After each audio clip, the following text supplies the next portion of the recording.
Righto, everyone's watching. I'll just pop on for a little while. Not doing late night ones. So,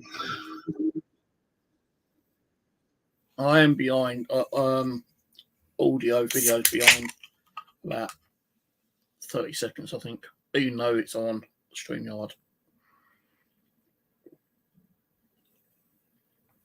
So I suppose we got a TV yesterday, my replacement one, which was my old one had pixeling going down the screens and across the screens, yeah.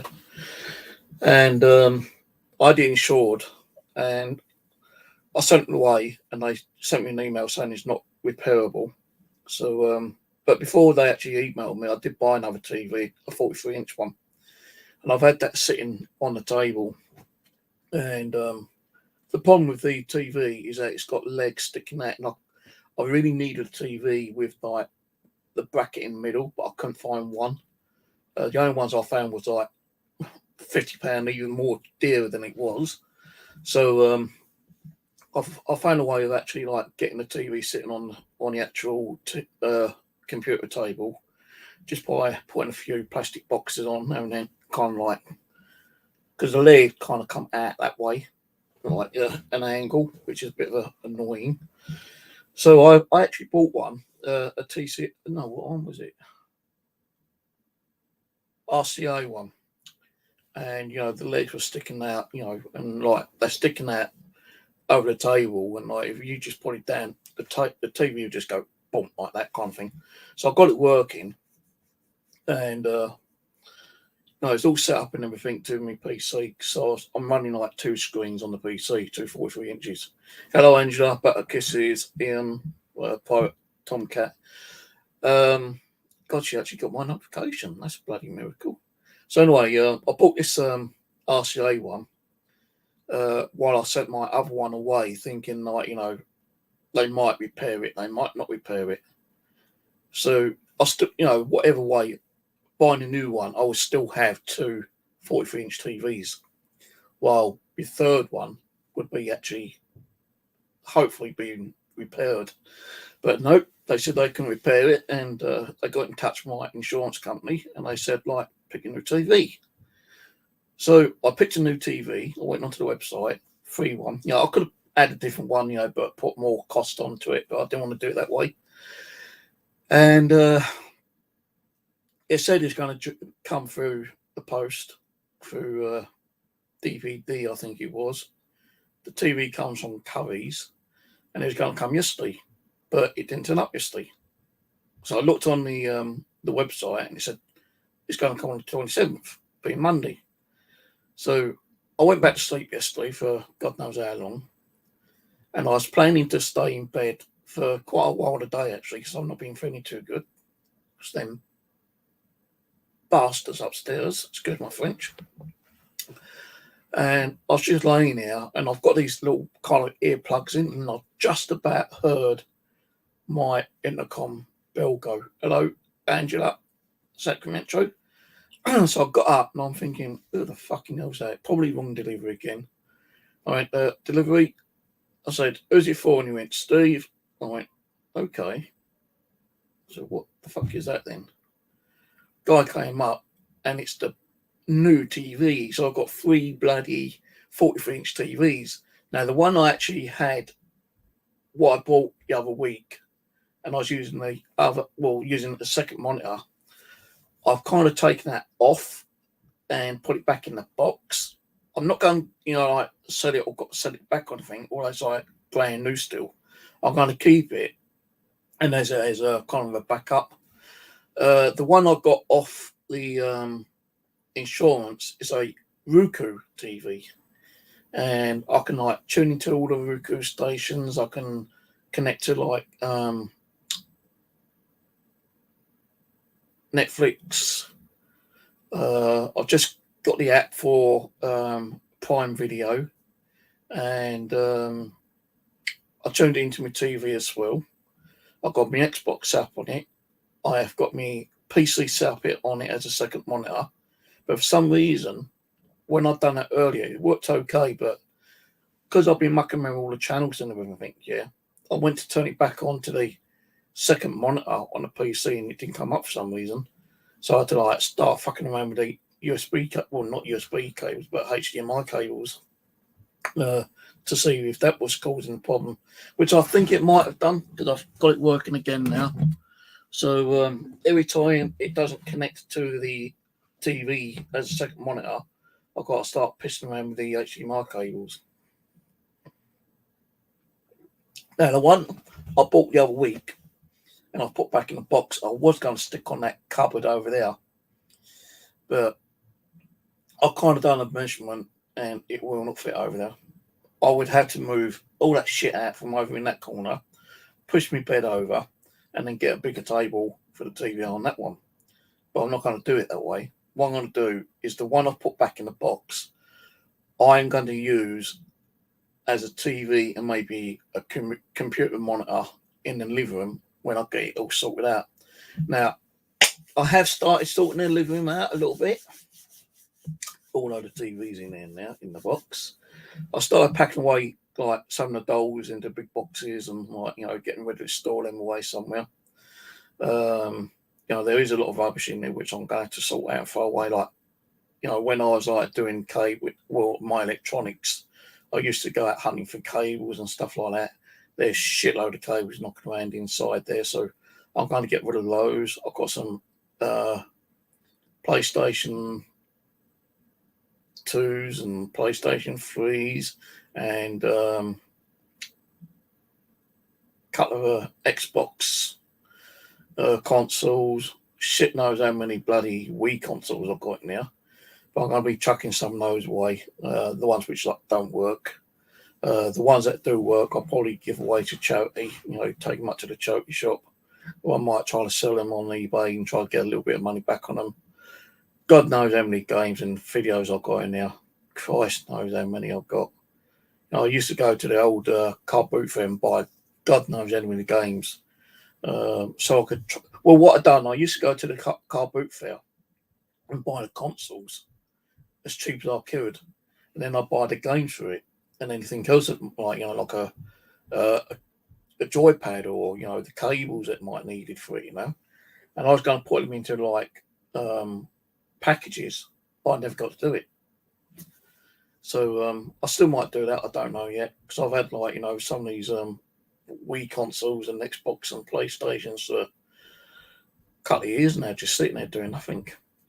So I might try to sort them out into like packages, and I might stick them on eBay, but eBay being a bit of a pain as it is now, you know, costing you so much money on insertion fees, sending fees. Even if you don't use their postal and you use your own postal, they still charge you for postal fees on eBay, which they shouldn't be doing, but they do. So, you know, I've got to kind of like figure out how much I'd probably have to sell a package for, how much money I'd get back after all the selling fees. But I don't know yet. I might just give a couple away to people. I don't know what I'm going to do with those yet. I've got a shitload of movies. Now, I know I chucked out a load of movies about a year ago. I probably chucked out about 250 movies, DVD movies, out in some boxes where the wheelie bins are. And someone just came along and fucking took the whole lot. The whole lot. Then like a few days later, I stuck some more out there and some games out there, and they all went as well. So I don't know what's happening to them. Maybe it was someone down here along the row of flats that found them, picked them up and taken them in, you know, been watching them, or probably sent them. I don't really know. I don't really care. You know, it's stuff that I've got rid of, and whatever happens to them, I don't really give a shit, really. But I might ask one or two people along here if I do decide to give out, you know, one of the what ones are they? I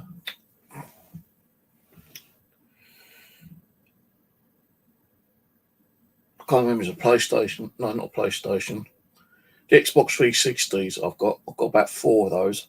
So what I might do is pack up a couple of those as like bundles and see if one of the neighbours want them. I would have gave it to them up there if I was getting on with them, but No, fuck them. They won't get the dripping off my bloody backside if there was any there. Because I fucking hate them. Today, all I kept doing was bang, bang, bang, bang, bang, bang, bang, bang, bang, bang, bang, bang. I even got up and banged on the wall 3-4 times, hoping that she would come down and have go at me about it, but she didn't. So I thought, well, fuck you, And they still kept doing it. And I just had to like try to tune out of it and just kept mucking around with the Roku TV and see what kind of applications I could install, for like watching other TV programs, because I probably got on the Roku TV, not including the normal TV stations, but through Amazon and not Amazon, I suppose. Well, you could probably class Amazon, Netflix. There's application where you can tune into World TV. I could probably watch about 4,000 probably TV stations right now if I wanted to. Could you try watching 4,000 TV channels? You do fucking 4,000 TVs to watch the 4,000 TV channels. I remember years ago they used to have a setting where you could watch 2 or 3 TV channels at the one time, but they stopped doing that now. I don't know why. Because I'd like to have I'd love to have had 3 chat channels working at the same time, and just flicking through the ones on if one comes on as an advert, I can watch the other one while the adverts are going through the other TV channel, and sit there and just I wouldn't be able to have sound on all 3 of them, but it'd be interesting watching more than 1 or 2 or even 3 channels, at one go. But they don't do that on TVs anymore, which is a bit of a shame. But yeah, it's a Roku TCL TV, 43-inch. I got it on my insurance because my other one wasn't repairable, so I didn't have to make any cost. The only thing they did do was stop the insurance on my old TV and then placed the insurance as a new insurance on this TV, which I'm okay with. It's only £4 a month anyway. And the TV is actually insured for 2 years. So if anything happens after 2 years, my insurance covers it for damage. I could knock it over and break the screen and it'd be, completely repairable, I suppose. And if it weren't repairable, they'd give me another one. So, but yeah, I've just been sitting here mucking around with this bloody Roku today. The only thing is, the one I've taken off, the RCA one, had 3 HDMI ports in it, and I was actually using all 3 of them. But this one has only got 2 HDMI ports, so it's kind of a bit of a bugger that I can only have the PC and the Xbox connected to it, and it's only got 1 USB connector. So with the RCA one, I could connect up a microphone and speak to what was it? Ones you get on TV, I can't even bloody know. I never really used it anyway, but I did get it to work on the RCA one. But because this one's only got 1 USB, and I can't remember what the USB is connected to at the moment, to be honest with you. I've not been able to I think it has got audio connected to it onto the TV, but because I'm already using the USB port on now, I've had to take the microphone off. But yeah, it's okay kind of thing. Who's that? Come on here. Bob, hello, Bob.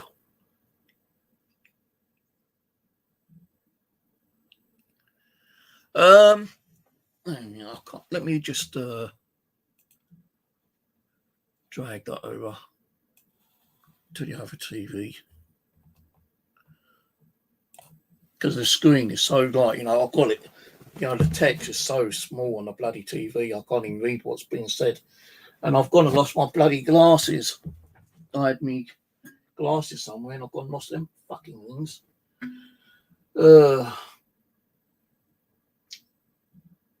But I can read it on this one now anyway. Bad banana. That's it. I thought it said Bob. No, I'm not chasing orbs anymore at the moment. But we'll get back to you on paranormal stuff in a little bit if you're still around.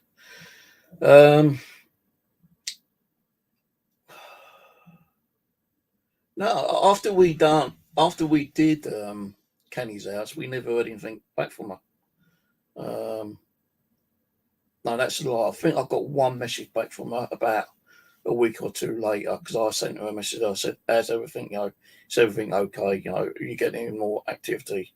And I remember her saying, "No, it's all clear. It's all kind of quiet. And actually, I think she said it's completely dead." I thought she's trying to crack a joke there. It's completely dead. But no, she wasn't getting any more activity. I was a bit pissed off about her giving that mirror to a friend, though, because, her friend, I don't think she would know what to do if she had paranormal activity. Because I know that when she removed that mirror and gave it to a friend, before me, Simon, and Aaron got down there, it did feel like the activity kind of like quietened down a little bit. Although we still got stuff there, on our, full night investigation, and after we'd done the cleansing and stuff like that, I did feel like, after the mirror had been removed and she gave it to a friend, it kind of like wasn't as intense as it was, if you know what I mean. Because when I went there for the first two small previews, I went down there, when she told me about it, I went down there and I'd done some like EVPs, I did a little bit of video, then I did some photos. And I remember I took a photo of me taking a picture of the mirror when it was still there. And in that photo beside me, you can see a little boy standing next to me. His name's Dexter, not Leonard, Dexter. And we picked that up on an EVP. I said, "Who's the little boy?" And it said Dexter. And I think that was on the second time I went there. It's like a mini kind of like investigation to see, if it's still kind of like the same amount of activity as we're getting. But when me and Simon and Aaron went to go there, I asked about a mirror, and she said, "Oh, I'll go to my friend." I thought, "Well, you fucking silly king, why give it to her?" I said to her, "If you ever get rid of it, I'll have it." Because you know me, I like getting stuff which is like, it's not because it's, try to get stuff free. I like to try to do kind of like mini investigations on it, kind of like see if there is any energy coming from it, take pictures of it. It's like, that rocking chair I got from the old house. And next door to it, I've got that, what's that window? That special glass window I got from the house next door to it when I was actually pulling it all down. And I was getting stuff off both of those, kind of thing. I think when I got the rocking chair before they pulled them houses down, I had my camera knocked off, and you could see the rocking chair rocking just slightly. So, I do like getting stuff, that may have some form of paranormal activity attached to it. Like the guy who sent me that brick. I still got the brick somewhere, and that brick came from World War II prisoner war camp up in Scotland, and I got stuff off that. The clock, which was sent me, it didn't work at all.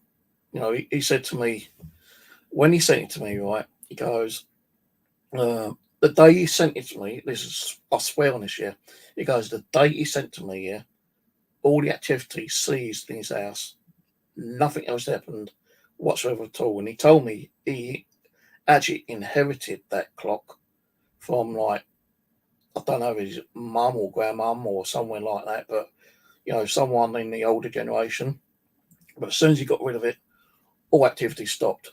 When I got it, he told me it wasn't working. It wasn't working at all. Even when I got it, it was not working. But as soon as I took it out of the box and started like looking into like, the serial code and the make, I thought, let's try and do some research on this.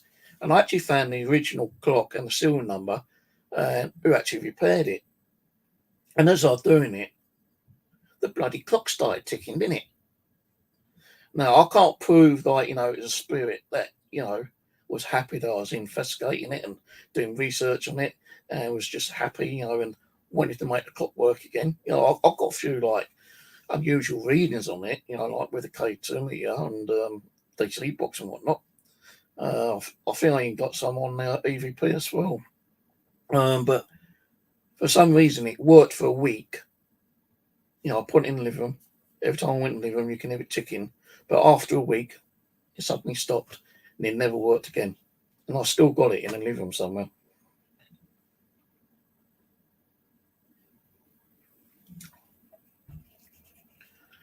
The Witch in the Mirror. Yeah, we got that. The thing with that, right, is some people have like said, nah, that's just like a reflection of someone standing there or sitting there, but there wasn't no one else in that bedroom. It's just me in Kenny's bedroom taking like random photos. And when I saw it, I called Simon. Come here, quick, come here. He goes, what? I said, come here, quick. He goes, no, I'm doing an experiment. I said, fuck you, experiment, come here, quick. He goes, no, I'll be there in a minute. I thought, fucking hell. When he did eventually come in and he saw it, he goes, fucking hell, Steve. He goes, I wish I fucking did come in now. So he goes, I'll tell you what, let me try to debunk it. You leave the room and I'm going to sit here and I'm going to take photos in that mirror. Lee was in there for a bloody long time and he must have took 200-300 photos and he could not even debunk it. He couldn't even, every photo that he took, never got that witch back in there. Never. There was a few other kind of weird things which he was able to, like, see in the picture, but never got the witch. Now, I'm wondering if it was a witch, could have been a witch that may have roamed around this area, because, like, hundreds of years ago, Mitcham was all common land, open fields, woodlands, just like Mitcham Common now kind of thing. It was all like woodlands and heathland and open scrubland and stuff like that. Quite a bit of it was farmland as well, until I sold some off and sold it to the cemetery. But then the cemetery in time actually sold some of that back to like developers, and that's when they started like building housing estates and shit like that over here. So we was wondering, like, if there was any like witches around here at that time. If there was, it would have probably been like a couple of hundred years ago, maybe. But if you think about it, well, I'm thinking about it right now.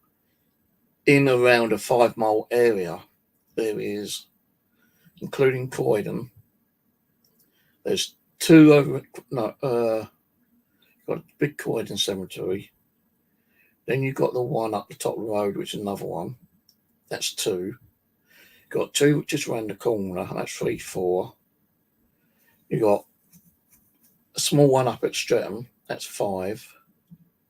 Where Kenny lives, just down the road from Kenny, there's one there. That's 6. You got 2 on the border of each other at Merton. That's 7, 8.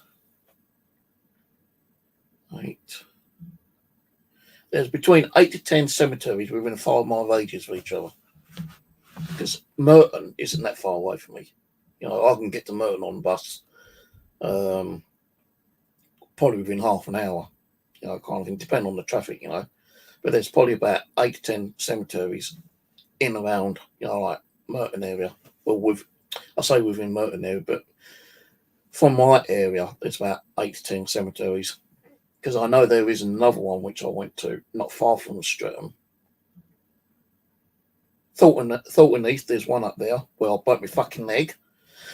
Put my leg down the hole, think I like just twisted my ankle, but I had not broke my fucking tibia. I say I don't go there again, but if I did go back there, I've got to be careful, because like if it's all overgrown and kind of stuff like it was last time I went there, I'm not going to start tramping on overgrown weeds in case like I'll go and bloody put my foot down the hole again, or into some poor bugger's like coffin and go and break my bloody leg again. No, I'm going to stay on the main pathways if I go there again. No, I did say I would like to start doing some more cemetery work again, which I most probably will do, but I'm kind of like limited at the moment. And the reason why I'm limited is because of my knee problem. I've got spores going on my kneecap, would you believe?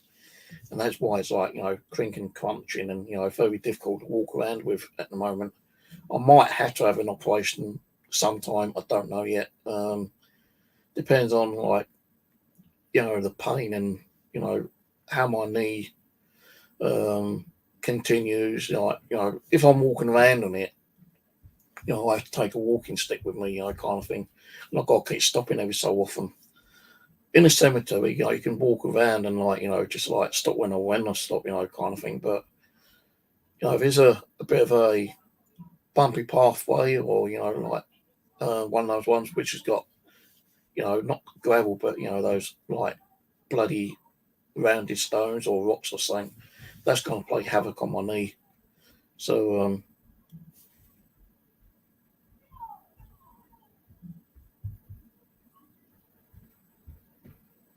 can you hear that?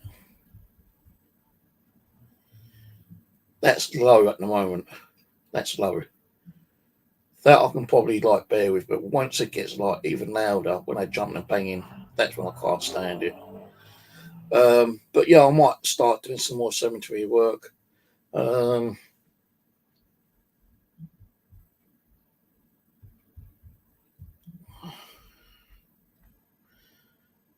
Hasn't really told. Who is that?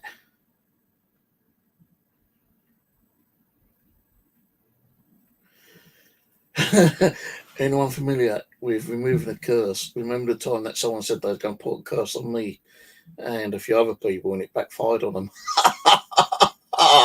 Because that person who tried to put a curse on us, she had some really weird shit happen to her eventually later, didn't she? I won't say who it is because I can't fucking remember who it was, but yeah, it was a female on YouTube that tried to put a curse on us. No, I was wondering, learn about cursing, put fucking cursing them buggers upstairs, but if you put a curse on someone, you never know what might happen. It might, kind of fire back on you and kick you in the arse a lot more than it's meant to be kicking them in the arse, kind of thing.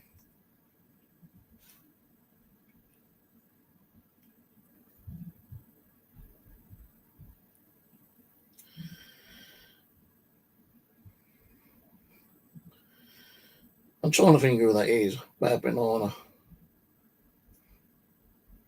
You won't tell me. There's only a couple of people we went out with in the night time. That's Simon James. He came down a few times. My nephew Aaron. My other nephew Warren. Pete, Paranormal Man. I think that was it.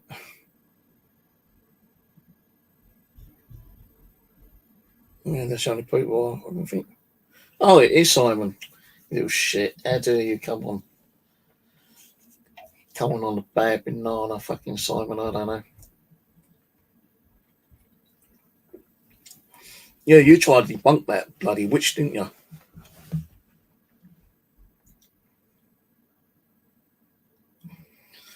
Who's keep lightening the path? Fucking hell, man. People coming on, I don't even bloody recognise or can't even remember who I spoke to.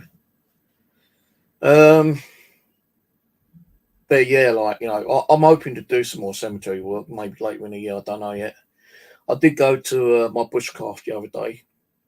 I didn't do nothing up there. I just went up there to change my memory card over and change the batteries over, and there wasn't nothing there, worth really uploading, so I didn't bother.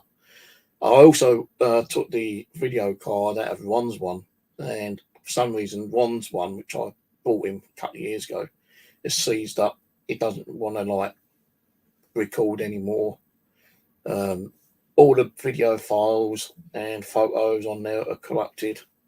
So I think what it done was that when it gets corrupted, it tries to write over other files which are already there, and it just corrupts them all. And there's probably about 200 videos on there, and not one of them works. Out of all the photos, which is probably about 200-300 photos on there, I only got 5 of them working, and that's just pictures of one of these little white ponies. I did download some video programs to try to get the cartridge files working, but they just don't want to work. So I put it in a little card reader tin. I've gone lost it now. I mean, I just got to go and get a tissue. Oh, my eye's playing up again.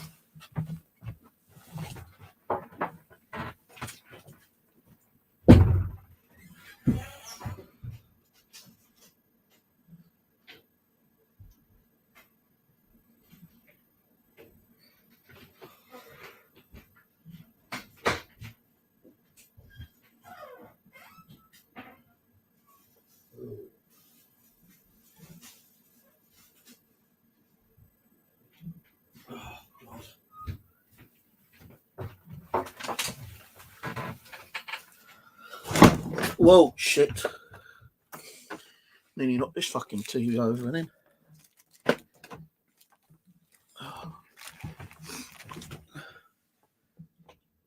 can't even turn that one. Like, that one's like on, sitting on a couple of fucking boxes.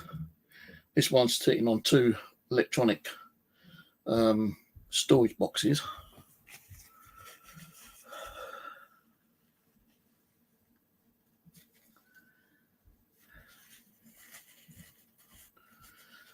Oh, God, my eyes are sore. I just wish they would give up fucking making noise, you know. I thought about, like, you know, thinking, what can I do to stop them fucking making a noise? You know, I'm not going to go up there and say, hey, look, you know, here's some dolls. Maybe that might keep them quiet. No, I'm not giving them anything. You know, I'm not going to give them people anything upstairs. If I'm going to give it to anyone, I'll give it to someone else along the pathway or something. Or just take them up the charity shop. Or sell a couple on eBay or something. I don't know yet. But there's no way I'd ever fucking give her anything. No way. Oh, I was sitting here the other day and I thought, what happens if they had an accident up there? And they was calling out for help. Would I go and ask, you know, would I actually go and help them? No, let them fucking suffer. Let them fucking suffer. Anyway, they begged me to help them out. I fucking wouldn't.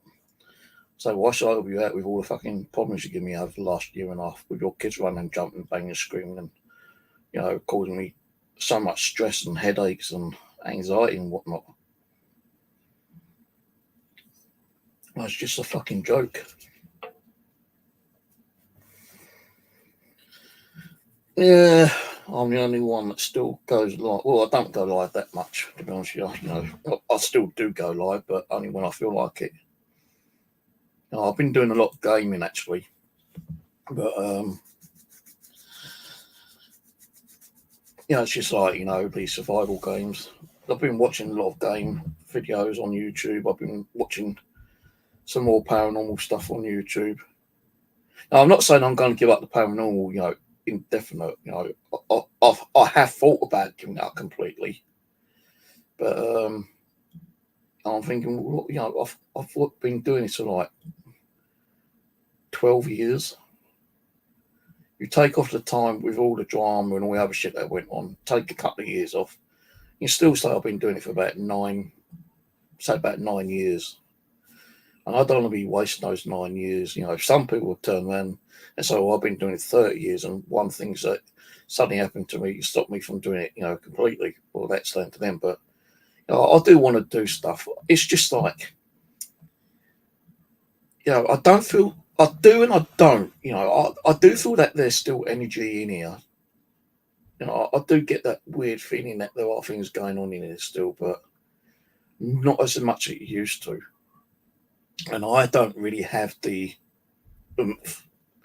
You know, I don't have the love and compassion to do anything anyway at the moment. You know, I did clear my table off the other day, my little water, and I was going to do a Ouija board session, and I thought, no, I can't be bothered. I couldn't be bothered. You know, but then I thought, hang on a minute, you know, I'm sorting out the dolls, you know, kind of thing. Maybe I could just stream overnight, you know, the odd 1 or 2 doll sessions again and see if you see anything while I'm sleeping. Maybe I can do that again. Maybe I will. Maybe I'm not. I don't know. I'm still thinking on what I want to do. I wouldn't mind going out and doing some more cemetery work, but if I went there, I don't know if I'd take any equipment. I'd probably just go out there and have a walk around, and just like, take a note of the cemetery, and like, see what kind of headstones are around, kind of thing. But then that to me would be, well, why not take a camera? Why not take a video camera? Why not take an EVP recorder? You ain't got to take too much stuff with you, like I used to. I think the last time I went to the cemetery was last year at I think it was Bedmington Cemetery, up that way. I know it's way past Croydon, so I had to get a train up there. Then after I went there and done a walk around, I went to the common, next to it. There's like a big common, and I just had a walk around on that and done a little bit video there. But that's the only thing I did last year, apart from like some of my bushcrafting. I did do a little video on my bushcraft when I went up there the other day, but I've not uploaded it because I had a problem with the camera, and I don't know if it actually recorded or not.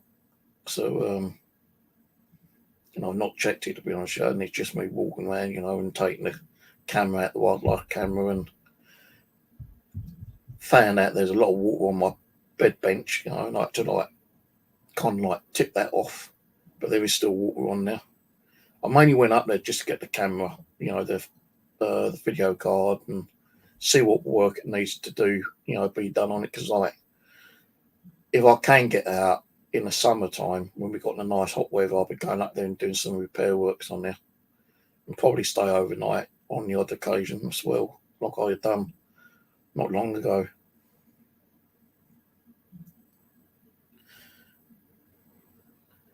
I love waffling. If I didn't waffle, you wouldn't be here, would you? People used to come, I know a waffle. I talk shit, I talk shit at me. I don't know what the fuck I'm talking about half the time. And people say, well, that's you, Steve. I like coming and listening to you. And if you do talk shit, you're a good character. You make me laugh, and you keep me awake. And I've had some pretty good feedback on people. I just wish them bastards upstairs would stop. I'm supposed to be in bed now. I usually go to bed around about 7:30. It's only 7 o'clock now. I did buy myself one of these little smartwatches a few weeks ago, so I can keep a track of my blood pressure and my heart rate. I'll tell you, every night lately, I've been getting real bad, heavy pressure on my chest. And that's sometimes before I take my medication, or sometimes as I'm taking medication, or sometimes after my medication. I think it's just the stress level, to be honest with you, and I've got an appointment with Uplift, which is to do with mental health issues. I thought I had to go and see them face to face, but it's not. It's like a telephone kind of interview. So they're going to be ringing me up next week, I think it is.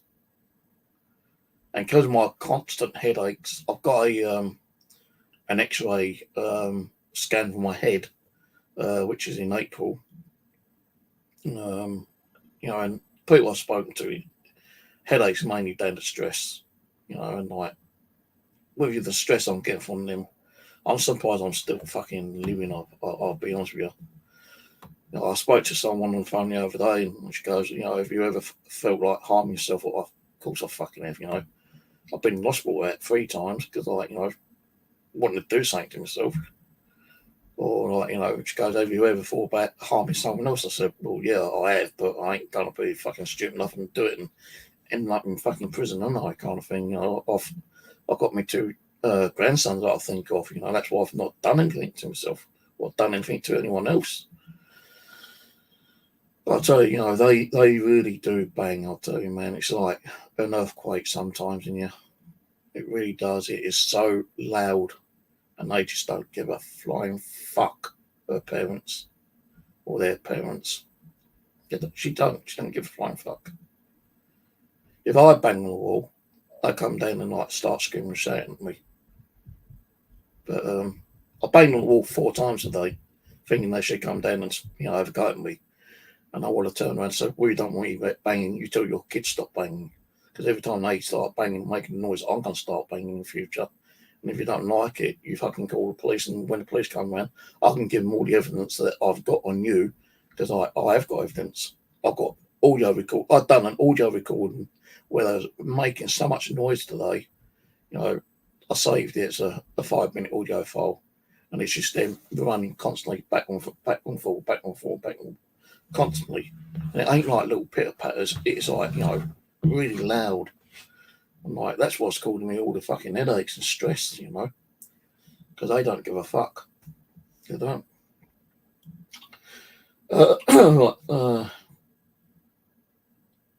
Let's scroll back down. Let me see.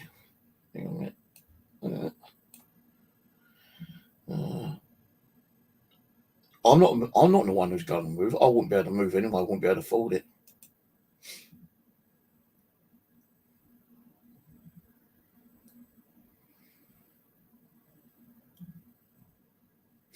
I wouldn't be able to afford it.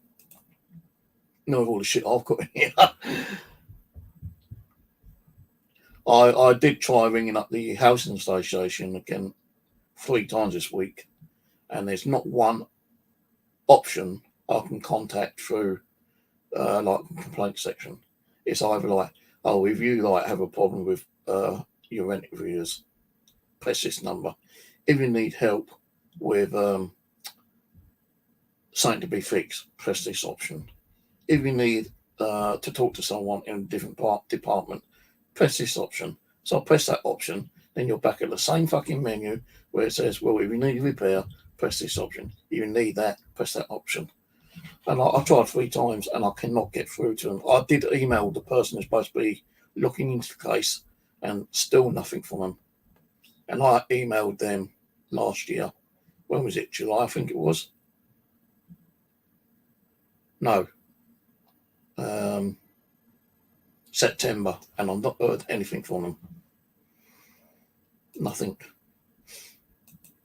But I'll be talking to this Uplift next week, I think it is, and I'll say to him, look, the housing association ain't doing nothing, and see what they say. Maybe they might be able to get through to them.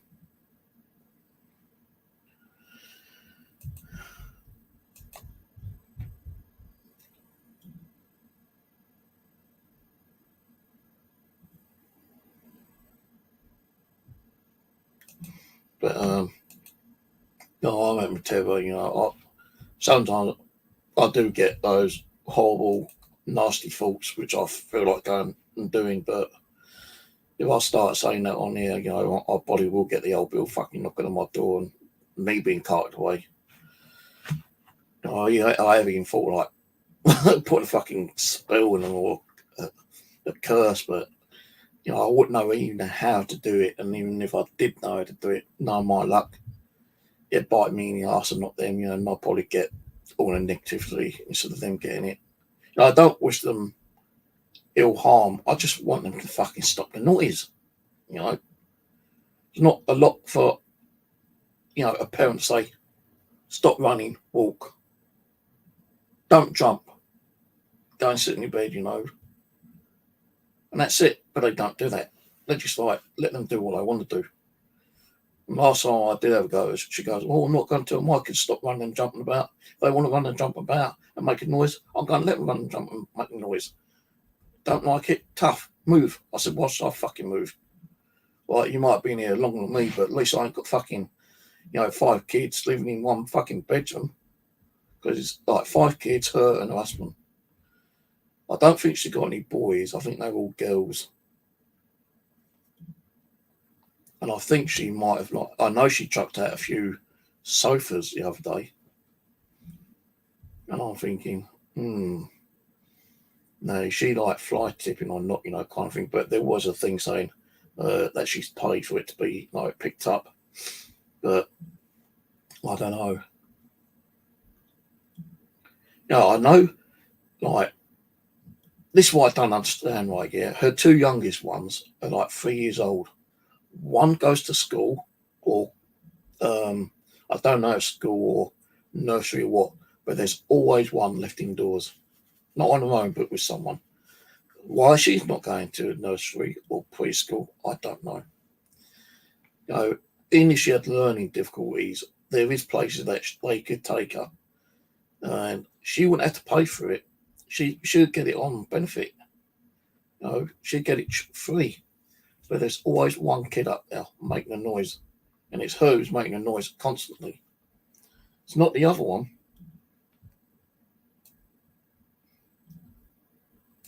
What's her name?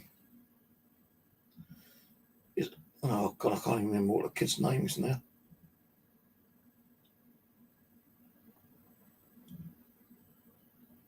Kinder It's not like a normal name. It's like an unusual name. But it's always her who's causing the problems. Like, even when I like hear the noise and I go out in the hallway and I'm recording, you know, the screaming, the shouting, yeah, and the crying, it's always one particular kid that she is like going, stop that, you know, or, you know, you come in and do this. And, you know, she's calling one particular name out all the time. So it's got to just be one fucking kid all the time, you know.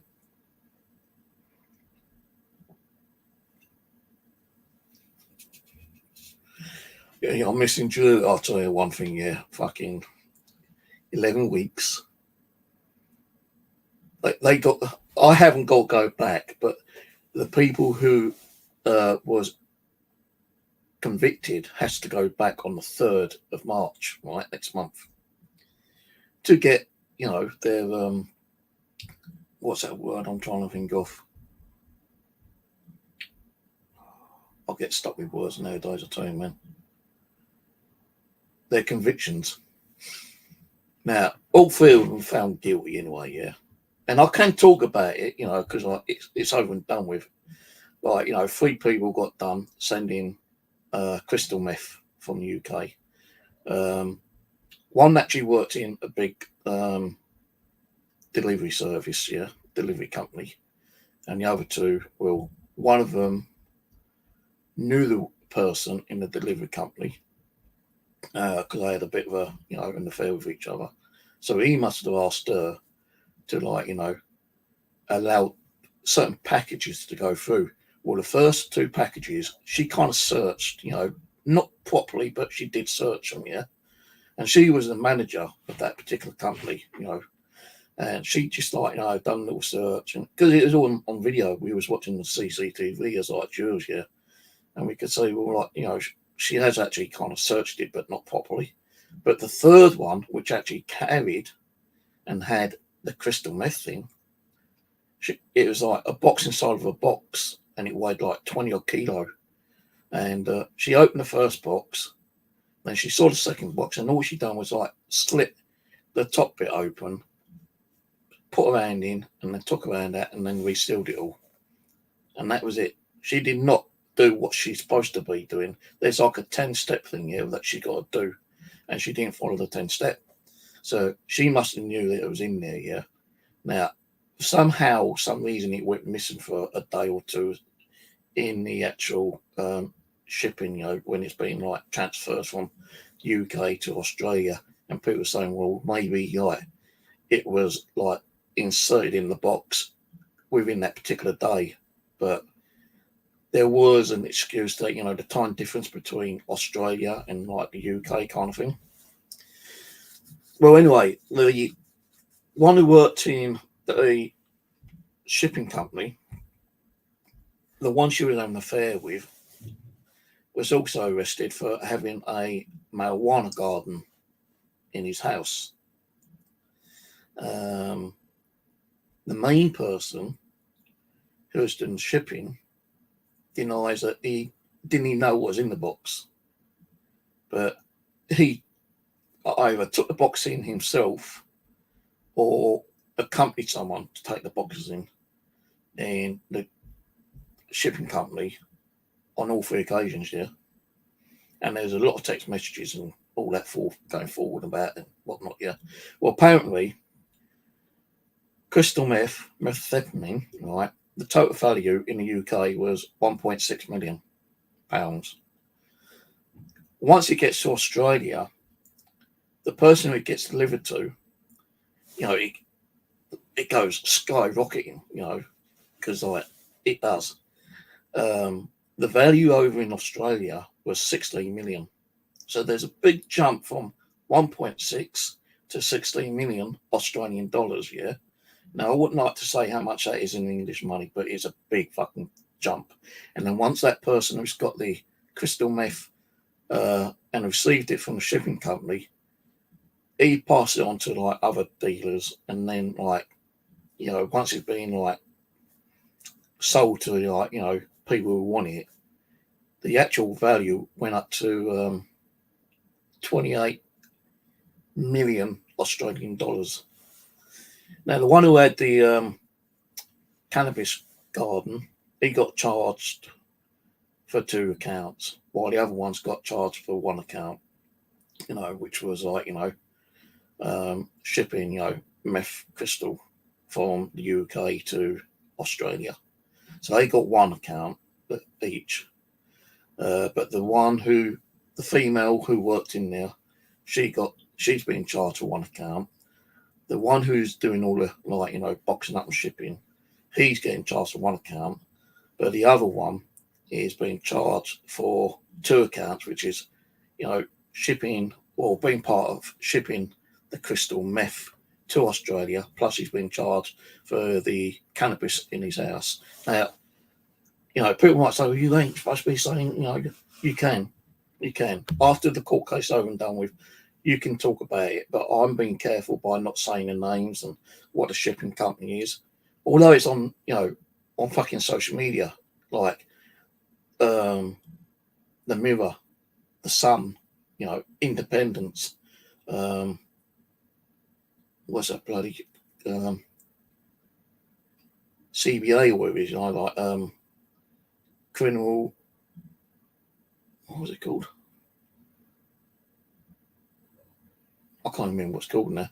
The department who was involved with the Met Police, it's on their website, and there is a couple of pages where you can actually see the people who was actually involved in it.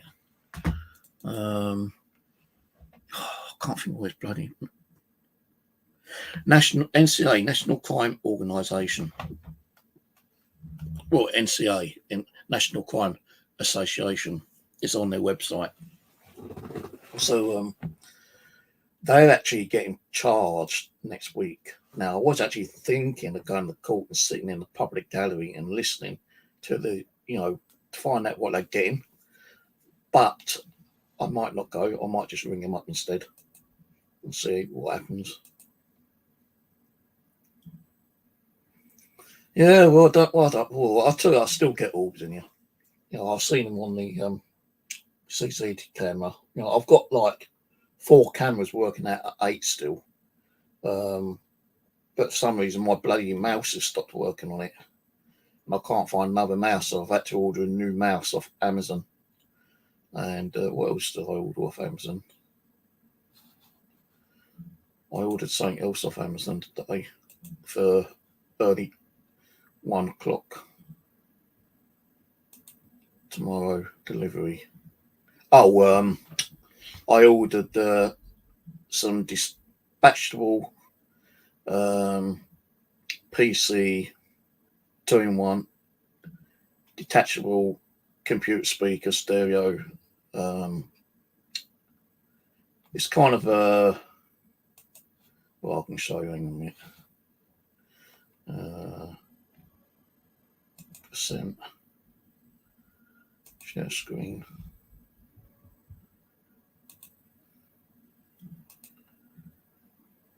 That's what I've ordered. £32. Be expensive for what I want to pay for it, but I've ordered those, and I ordered a new mouse for the DVR. Now I might get a new DVR later, but I'm not, in no rush for it. because I know 4 of the cameras are completely gone down on you, and like the time you bought new cameras, you might as well just buy a fucking brand new DVR system. But I might not do that. I might just start getting those, trying to get these ones back up and running. Even if it's just 4 or 5 of them, get them up and running and start streaming those. Maybe I've still got one in the living room that's still like recording constantly and like recording over itself. But I've got things that I want to do, but there's things I don't want to do in the paranormal, and I'll talk about that in a minute.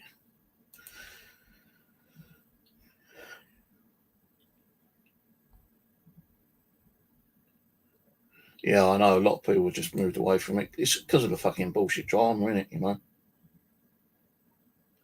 I have done laser grid. If you remember, me and Simon did laser grids over Mitcham Common. We did one at the park over the road there, and we did one at the other park. And I think we also did one at the cemetery, the Jewish cemetery. So we have done laser grids. The only thing is I ain't got a laser grid anymore. I've got a laser pen, but I don't think they work anymore.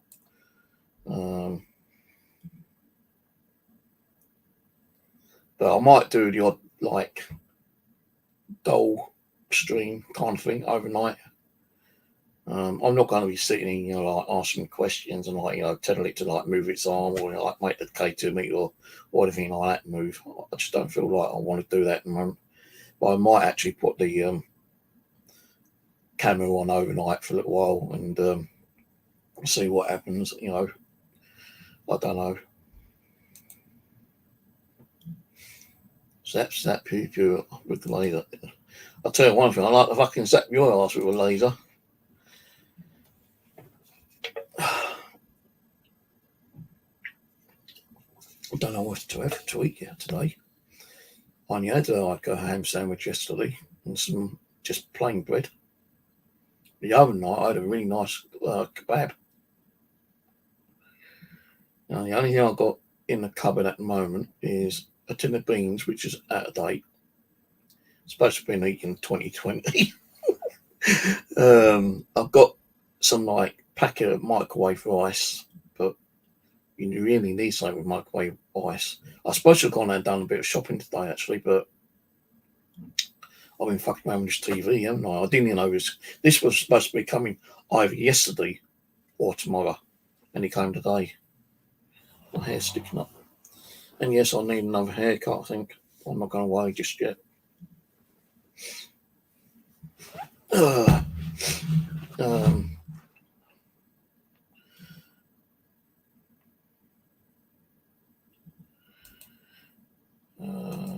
that?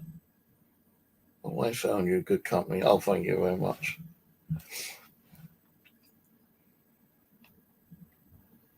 Well, I don't think it's not who I think it is.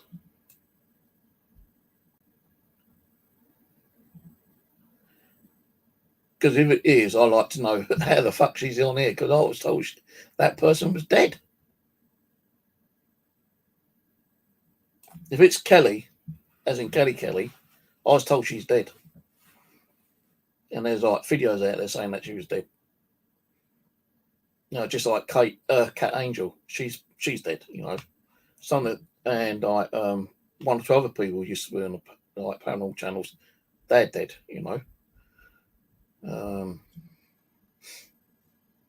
They're keeping them off. I just don't know who the fuck it is, to be honest with you. Sorry, but I just don't know who the hell you are.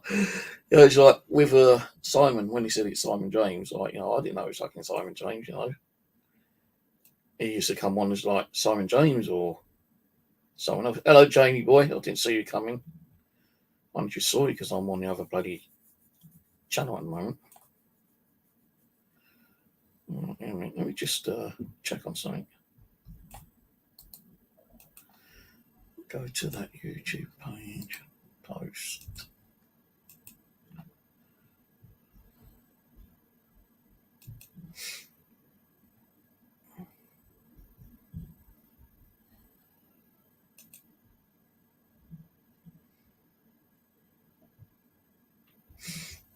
Hang on, what's that thing you got on your?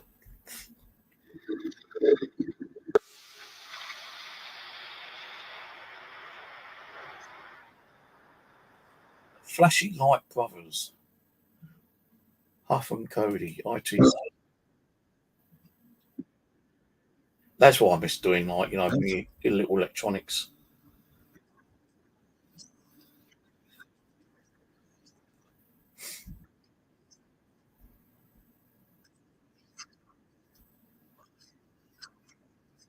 I was actually thinking of getting one of those actually, and using it for like, a noise or what, an audio sensor kind of thing.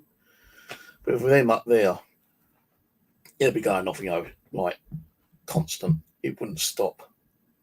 And as you near, they are still banging around upstairs. But yeah, that flashy light thing, I was thinking of getting one of those actually. I know you can get them kind of more cheaper on Amazon or AliExpress. I still don't know who the fucking hell you are. Oh dear.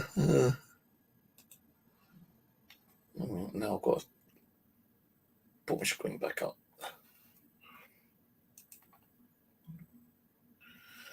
Yeah, I've got major anxiety, man. I tell you, chronic stress with them bastards upstairs.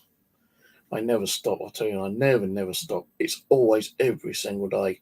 Sometimes it's like 7 in the morning till 7 at night, constant. Or sometimes it's like, it'll be noisy for a couple of hours, then it quieten down for an hour, then it'll start up again for a couple of hours, then it'll stop again, then it'll come on again. It's like on and off sometimes, but there are days where it's like majority, most of the day, it's just like, and when I go out, if I go out shopping, right, or I have to go and get my medication from the pharmacy, the chemist, I'll go out and I spend a little bit more time out because of my leg, I've got to like keep stopping and my asthma will, can suddenly flare up and I've got to like, take my asthma inhaler. And I could be out for about half an hour. And I say to myself, you watch, as soon as I walk through that door, it start. And I'm always right within 5 minutes. Sometimes as soon as I walk through that door, bang, bang, bang, bang, bang, bang, bang, bang, bang, bang. Screaming, shouting, crying, jumping, running, banging. I think, oh God, I wish I could just get out of this shithole. I wish I could move in one way, but I just won't be able to afford it. Unless some millionaire come on here today and saw the fucking stress I'm going through and said, look, give me your bank details and stuck £1 million in my bank and say, go and get yourself a new house. Like, because I would like to go down where my sister's lived, or where my sister and my mum lives in Bexley, trying to get a house down there, like a 2-bedroom place or something, so I can have like people come around and visit, have a garage, I can put all my junk in there, kind of thing. But I think in Bexley, you're talking over like 600k anyway for an house, 2-bedroom with a garage. But if it was someone going with a fucking money to go and buy yourself an house down in Bexley, be with your sister and your mum, I would. Because then, like, some of this junk would just, I wouldn't even bother, like, putting in boxes, I'll just fucking leave it, yeah. I know I think I'm like a month ahead in my rent. So, like, if it meant, like, not getting me month's rent in advance back, and they had, the council, well, not the council, but the housing association would say, well, we going to keep that, because we got to gut this place out, throw all the shit away. It's going to cost us money for doing that. I ain't worried. It's only like about £1,000. So, I wouldn't really fucking worry about it if I had the money to fucking move. And, like, I'd have, what I would like to get, right, is like a 2-bedroom house, made with 2 bathrooms, and like conservatory where I can use as an office. But I would like, I'd like to get like a house which is kind of like haunted, but not crazily haunted. Where people say, "Oh, like I've had some weird, things going on here." Yeah, okay, that'd be okay. Or if I was able to buy two houses, I'll buy one which isn't haunted and one which is haunted. Then I can just like go in between and like do my own shit in the haunted place and see what kind of activity I'm getting. I was getting some crazy activity. I can get people come down and do investigations. And someone said to me, if you was able to get a house which is haunted, would you charge? Well, I'd probably have to charge a little bit, for the cost of like running electricity. If they're going to be using the electricity, and if they want like coffee and sandwiches, then they're going to have to like supply their own coffee and sandwiches, kind of thing. I'd probably charge them, say, like, if it's an all night session they wanted to do, it'd probably be like 15 quid per person. And it wouldn't, I'd have to make sure that certain things wouldn't be done there. I want like some kind of like group going in there and calling, trying to call up the devil or something, or like doing like sacramental kind of like like blood offering and all that shit, that no way, because I fucking ban the cunts, it'd just be like proper normal ghost hunting. If someone is trying to go down and like conjure the devil, they'd be straight out on their ass straight away, because I'll probably have to like hire some kind of like security or something here, kick their asses out. They don't get their gear back. No, fuck that. I'll keep the gear myself. Bollocks to it. Right. So what else is there?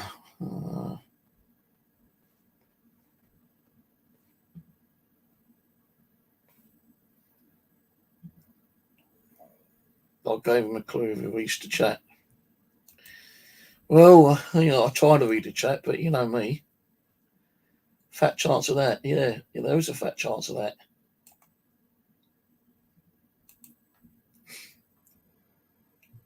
I can't be bothered with the spirit box. I don't even know where it is actually. All my stuff I've been putting away. I know I've got some stuff up in these cupboards here, but it's more like EMF detectors and like static detectors and um, the ghost boxes I got off Steve Cooper don't even work anymore. Don't know why. I just don't want to work.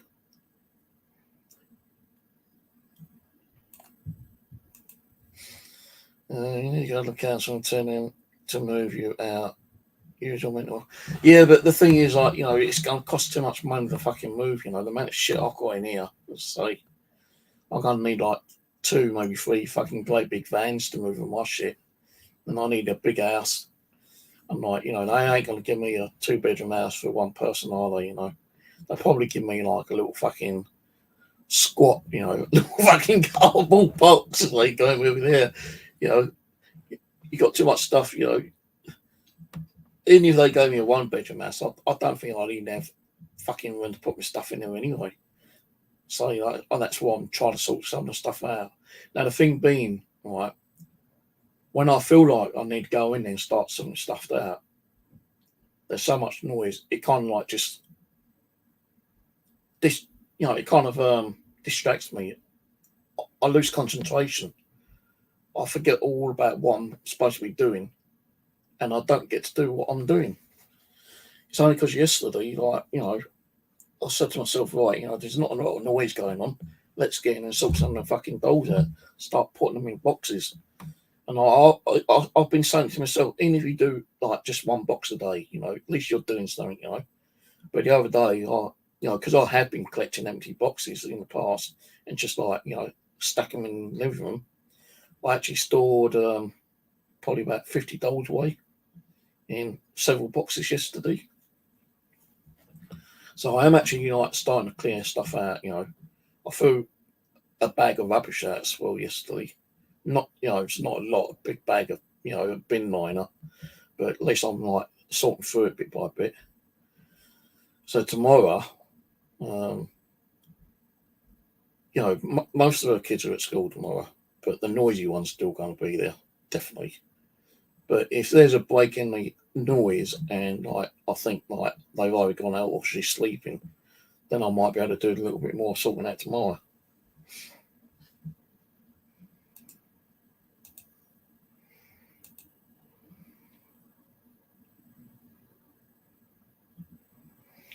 Yeah, well, I know I've rang them before the council over a year ago when it started up.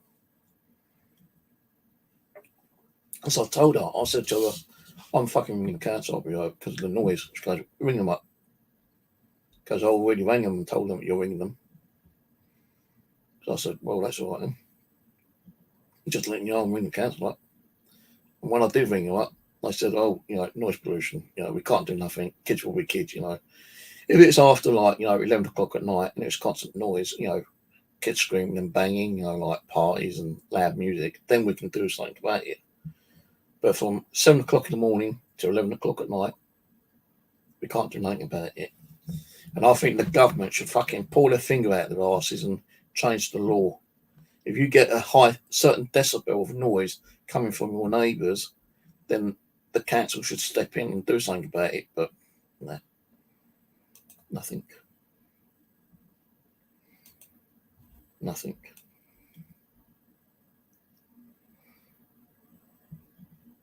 I try to ring up the Housing Association 3 times in a week, and I can't get through to the department. I've emailed them, and I've not got no email reply from them. First time I emailed them was in November.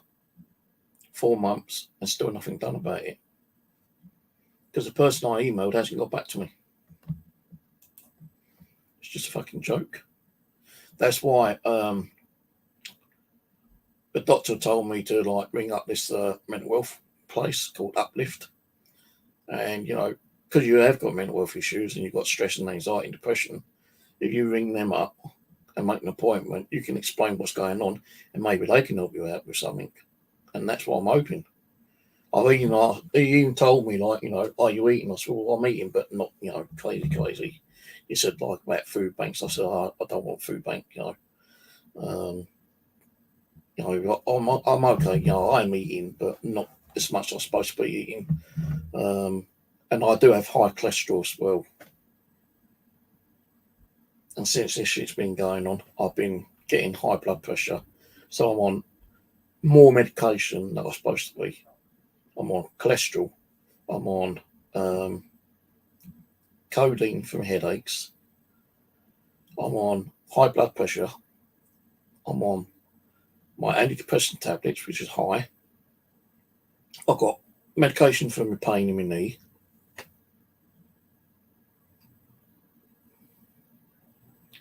I used to take 3 or 4 different medications each night. I'm taking up to about 6 different medications each night now. Antidepressant tablets have gone up again. I tried knocking them down to 15, and I was happily getting down. But then once you had them kids and it all started up, I'm back on to between 30 to 45 milligrams of mirtazapine.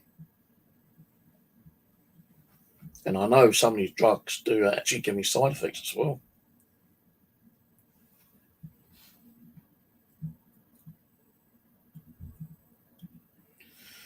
I just don't give a shit. There should be a specific law, that if you have problems with your neighbours for X amount of time, then your neighbours should be addressed by the authorities and given a warning. Even through the Housing Association, they should be getting a letter of notification saying we've been contacted, you're causing stress and anxiety and depression towards a specific person. It's money coming down to your kids. You try to control your kids a bit more and try to lower the noise level down, or you'll have to go. We'll have to evict you. I don't want them being evicted and seeing them being kicked out on the street. I just want the fucking noise to stop, and it's not doing it. And if the bloody Housing Association pulled their finger out their fucking asses and got back to me and says, right, okay, we're going to write to them, even if they've written a letter to them, all right, it might be a start, but would they fucking take any kind of consideration? Would they actually take any notice of the letter? And that might make it worse because I fucking stepped up and done something about it. We got a letter from the Housing Association. Well, fucking, we can make even more noise. The Housing Association can't kick us out. With our rules and regulations, But even the website, on their website, the Housing Association, it says that they can't step in under the noise pollution. But, if it is causing you, like mental health issues, then they might be able to do something. And I've told them it's doing that. But nothing for 4 months. I was thinking of actually going now in person, but it's like an hour and a half journey to get there. And now I can just go and say, look, you do something, or I'm fucking like, because when I sent them an email about a week ago, I said, if you do something, or I'm considering about taking legal action. And it won't just be for her, it'll be for them as well. Even though they got, terms, conditions, rules and regulations. If they say that they're going to do something and not doing it, I could probably, seek legal advice against the fucking Housing Association, maybe. Take them a call. But I don't know if I could do that or not.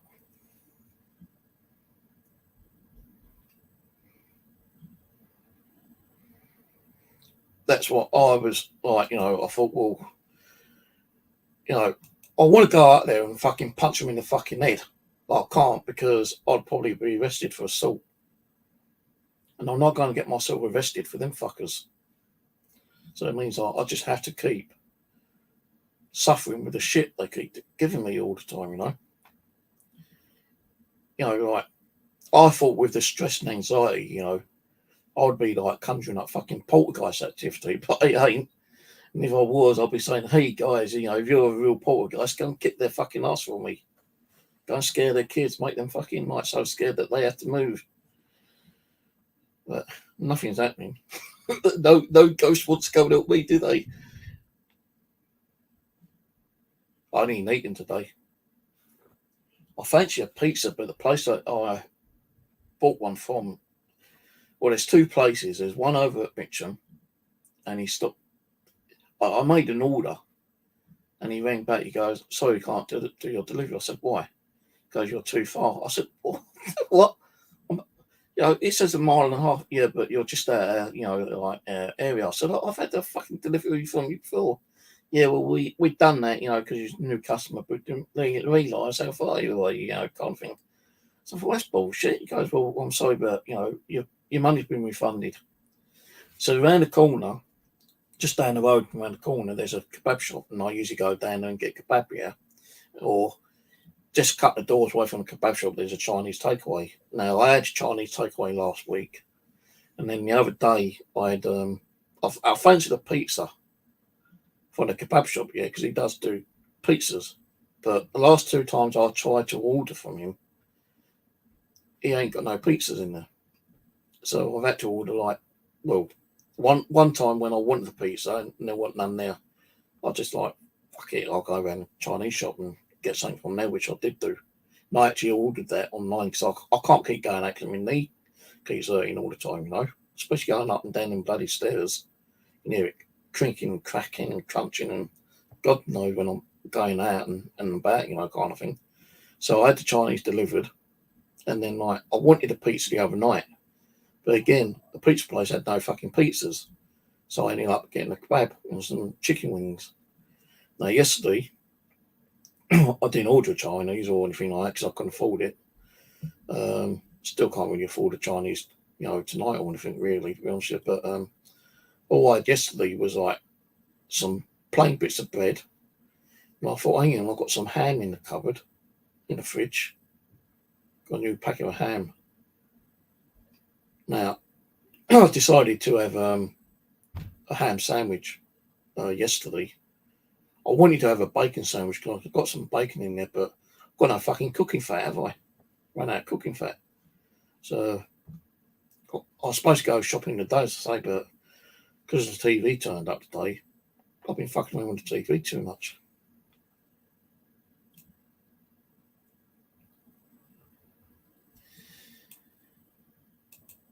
I am trying to catch up on here. Bangers and mash. They do those little takeaway bangers and mash, don't they, in Lidl's? I have had 1 or 2 of those in the past, but the mash was really ganky. The bangers were nice, but the mash was. I normally buy those like little chicken and rice takeaways, like the Indian katika. I've got some of those in the fridge. I was going to have one of those last night, but I just couldn't wait. I couldn't be bothered to wait 12 minutes for it to cook. So I thought, fuck yeah, I'll just have some plain bread. And later, I started feeling hungry again. I thought, shall I make one of those like chicken katikas? Still ain't like, nah, fuck it. I'll just like have some ham and bread again, fuck it, and I just like stuck some butter on some bread and slapped some ham on it and some ketchup and barbecue sauce, and that was it. That was my meal last night,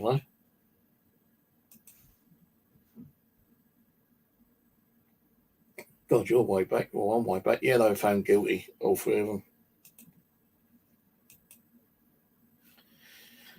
They're going to be charged and sentenced next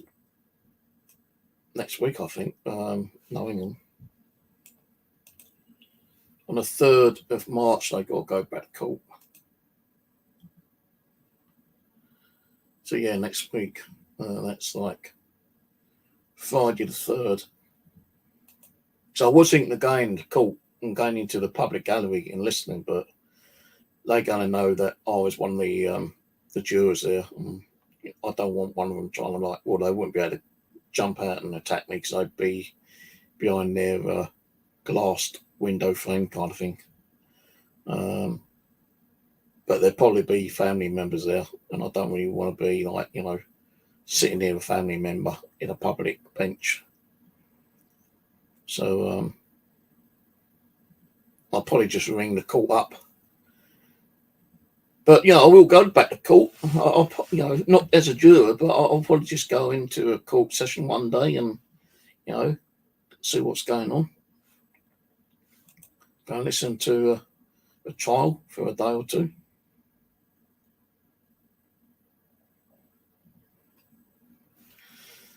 I love how Steve just rolls that off his tongue. What you on about?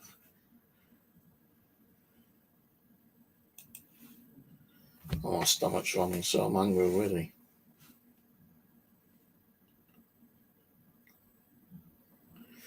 I'll tell you, they ain't getting no Easter egg off me. They're not getting no Christmas card off me. They're not even getting no fucking Halloween sweets off me. They was taking a sofa down. I'm sure it's them who's taking a sofa down, chuck outside for the council to pick it up. And they fucking rang my doorbell, didn't they? And I went to the door and I went, sorry, accident. And I was just like, making me fucking get up off my chair with a fucking bad knee. But at least they apologised that I accidentally rang my doorbell. I could have told them, I could have told them, well, fucking be careful next time you can't, but I didn't. As well, I will start, I tell you. And it causes me more stress and anxiety if I start up with them. Every time they are making a noise, sometimes I will get up and I'll bang the wall, and I'm hoping that they'll come down and have a go at me because I'll tell them, I'll say, hang on a minute, you're complaining because I'm banging back on the wall. Well, fuck you. And this is how I will say it to them. Well, fuck you. Every time your kids are making noise, I'm going to start banging on the wall. If you don't like it, then control your kids, stop them from banging around, then I won't have to bang them, will you? Don't like it, fucking ring the police up, and I'll have a word with the police when they come around. And I'll tell her, I won't tell her, I've been trying to contact the Housing Association.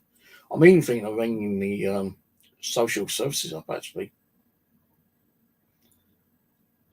and find out what they can do. Plus, if I did ring up the police, I'll be ringing them up for a welfare check. Because why is their kids crying? The one that's making a noise. Why is she crying every day? Every day you hear her crying and screaming. So getting a welfare check on her might seem a bit cuntish in one way, a bit mean. But how do I know, what's happening up there? The reason why she's banging around is probably because she's trying to run and hide from her parents, maybe. I just don't know.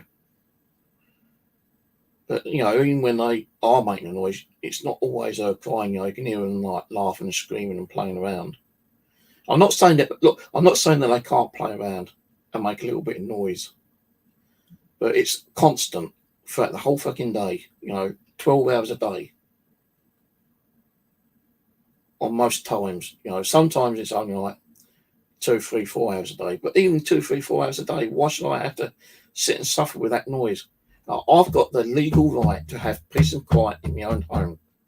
And I'm not getting that because of the noise pollution that they are causing me from above.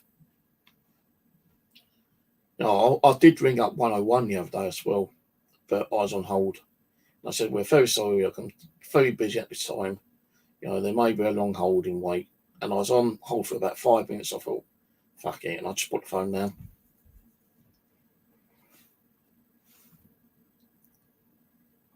Yeah, I will do a CCTV. Well, not CCTV, but I might do a dole night overnight sometime as I'm sorting the dolls out. But when that would be, I'm not sure.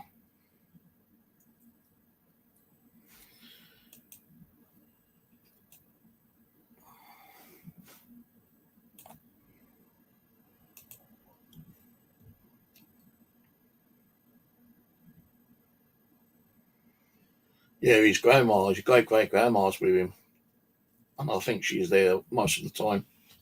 Because if you remember, when I used to let people on the site, you know, on the stream, in get asking, and Abby was saying, oh, yeah, like, you know, it's always going to be his grandma that's there, you know, kind of thing. You know, it's going to be there constantly.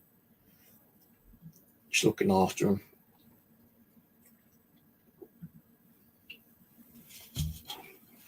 My throat's been getting a bit sore lately. Keep waking up, you know, and it's been getting kind of like really dry. And I might even like got water or squash next to me. I'll have a couple of sips and like, you know, fall back to sleep, and like about an hour later, me waking up with bloody dry throat again.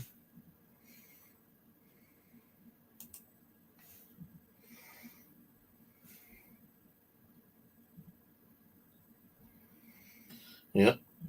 No, I heard the other day that someone's been trying to cause drama, spreading my name out again. Yeah, when I said, well, you know, if I find out who the fuck you are, then, you know, be prepared for a knock on the door. Because all the shit that I've had in the past, I've still got on, like, my hard drives. So, you know, people I've had problems with, they don't want to be causing shit with me again, because otherwise I just, like, you know, I can always, like, you know, ring the LB and something like, you know, I had this before. But I'd need, like, you know, video evidence and, like, screenshots and stuff like that before I'd actually ring the LB up again. But I'll just turn around and say, look, fuck it, just ignore them. What I don't see and what I don't hear don't really bother me, you know, kind of thing.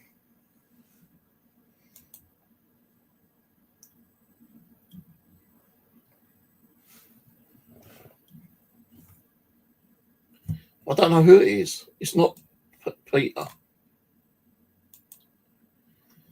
don't think it's Chris. Not as in, like, you know, the one I've had issues with. Could be Chris who sent me some stuff.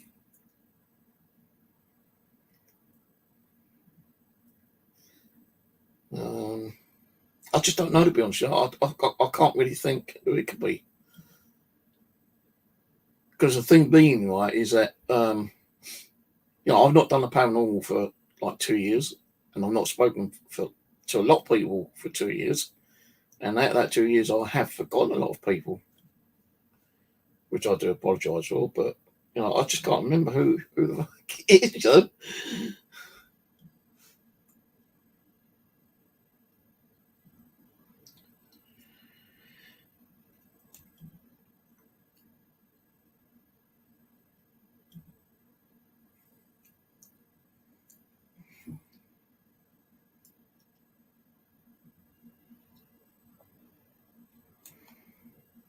I'm scrolling down.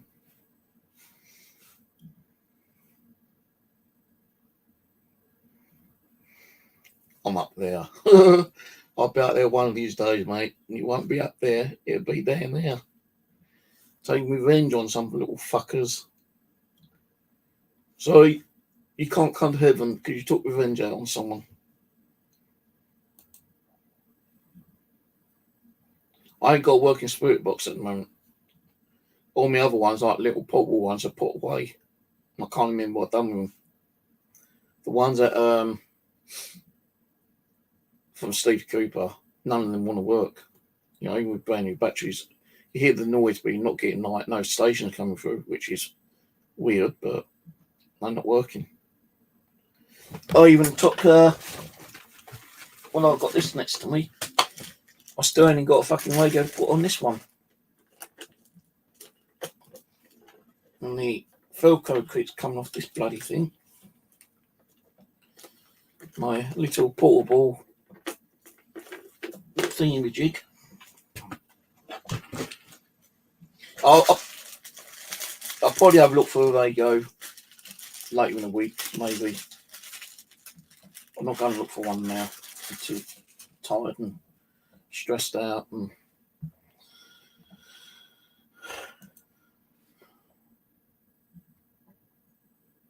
I ain't even got no applications working on the PC either. All the ones that use only work won't work on the Windows 11. No, I've got some on my other mobile, but my other mobile, the battery's flat. If it was you making noise, the council would probably be knocking. Yeah, they probably would. Because she could probably ring up the council and say, look, he's banging on the wall, he's scaring my kids. She could ring up the old building and say, he's banging on the wall, scaring my kids. They could come around and say, well, you know, you're scaring the kids, you know, here's a public warning. So, well, fuck you, you know, you're going to nick me, but you're going to have to nick them as well because they're the ones causing all the stress, causing all the noise.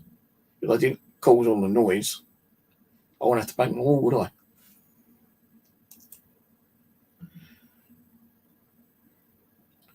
Let's say if I had the money to move out, I would. I'd move down into Bexley or Clayford because like around there, you know, you got some like big houses, you know. Before I got married, like me mum moved and left the house to my sister, Denise. And then Denise decided to move and get a different place. Now, if we were still, well, if my sister stayed in the house that we was brought up most of our time, you know, from our like early child to teenage years, that house would have been worth, you know, hundreds of thousands, you know, probably like $500,000 now. But before my mum moved out and separated with my dad, we could have had that house for like less than 100,000, I think it was. And when I met the missus, I said to her, like, shall we stay here? But no, she didn't want to fucking stay. She wanted to be up London because of her work and because of her fucking friends. So I kind of missed out on that fucking place, you know.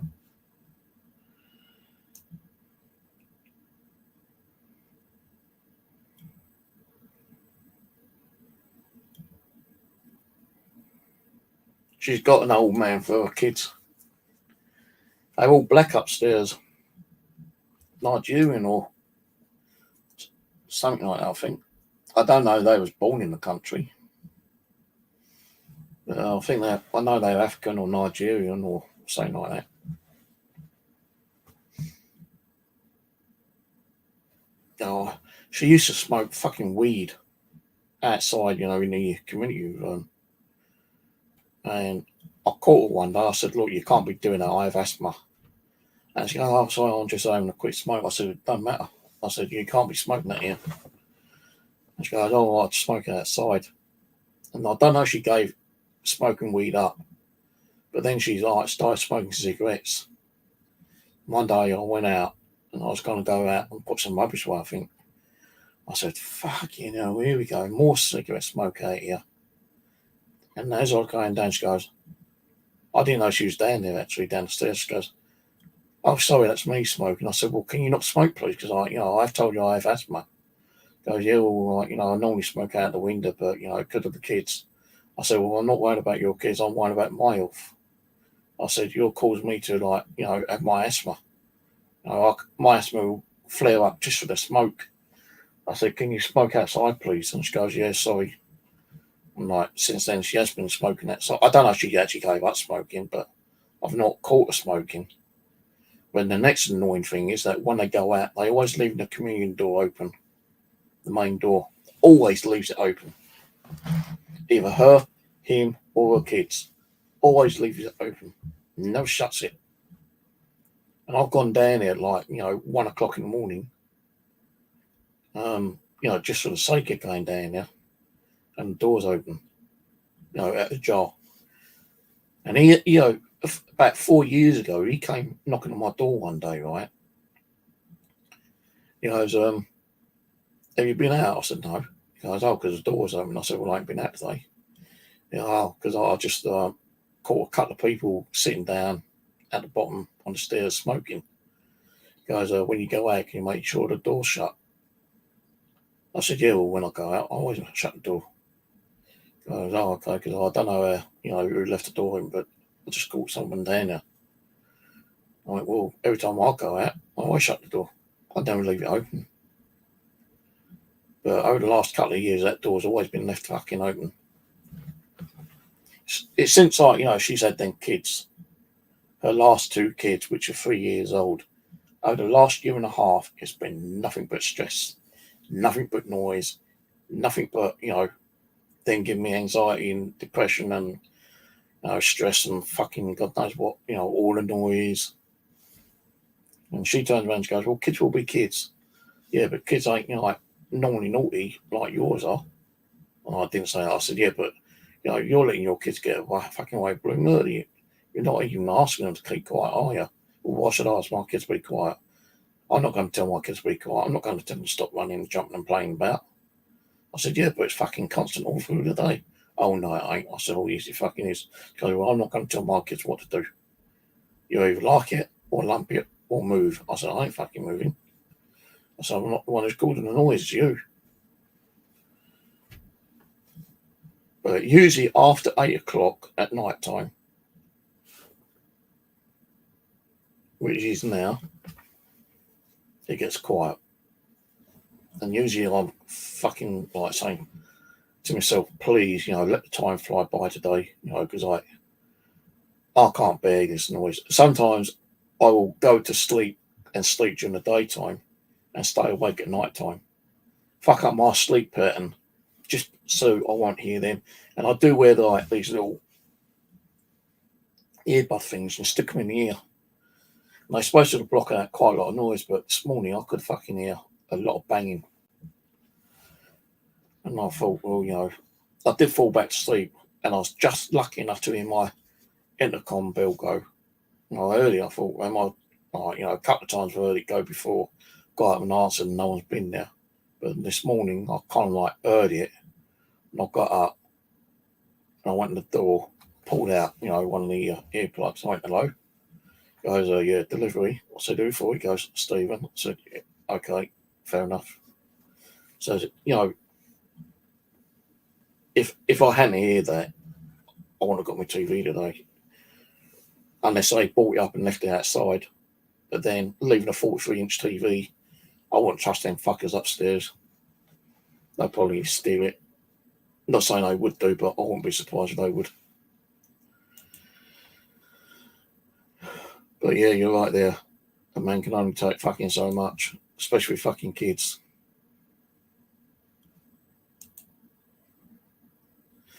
She's still being a pain in the arse, the cat, running in and out. Hello, Lindsay. How's it going, babe? Babe? Bruv? How's it going, babe? How's it going, baby, bruv? All right, I'll catch you later, yeah? Are you going to tell me who you are? I don't think he's still telling me who he is he, really? He's going to make me suffer. Nah, fuck Steve, I'm going to keep quiet. You let her, find out who I am later. What, you a knobber? How's it going in Canada? Still sitting there in that freezing fucking cold. Having coffee. I'm just drinking my fucking energy drink. Hold on a minute. I want to see if the kebab shop's got pizza.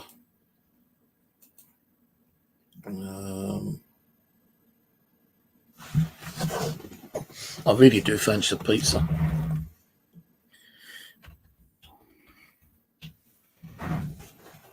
I think Simon was on it earlier. Oh, sorry, Alaska. See, I can't even fucking think because they're screwing my head in them fuckers upstairs. So it's still cold up there though.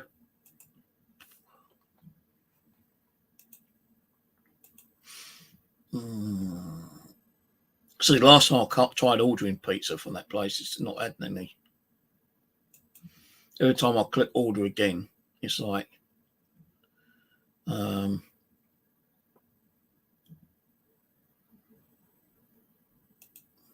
it just takes me to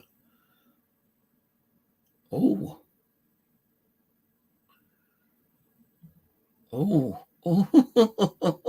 I can order. Mind you, it's fucking like 15 quid. It's gone up. He's put his fucking pizzas up. What a bastard! Garlic bread with cheese is £4.80.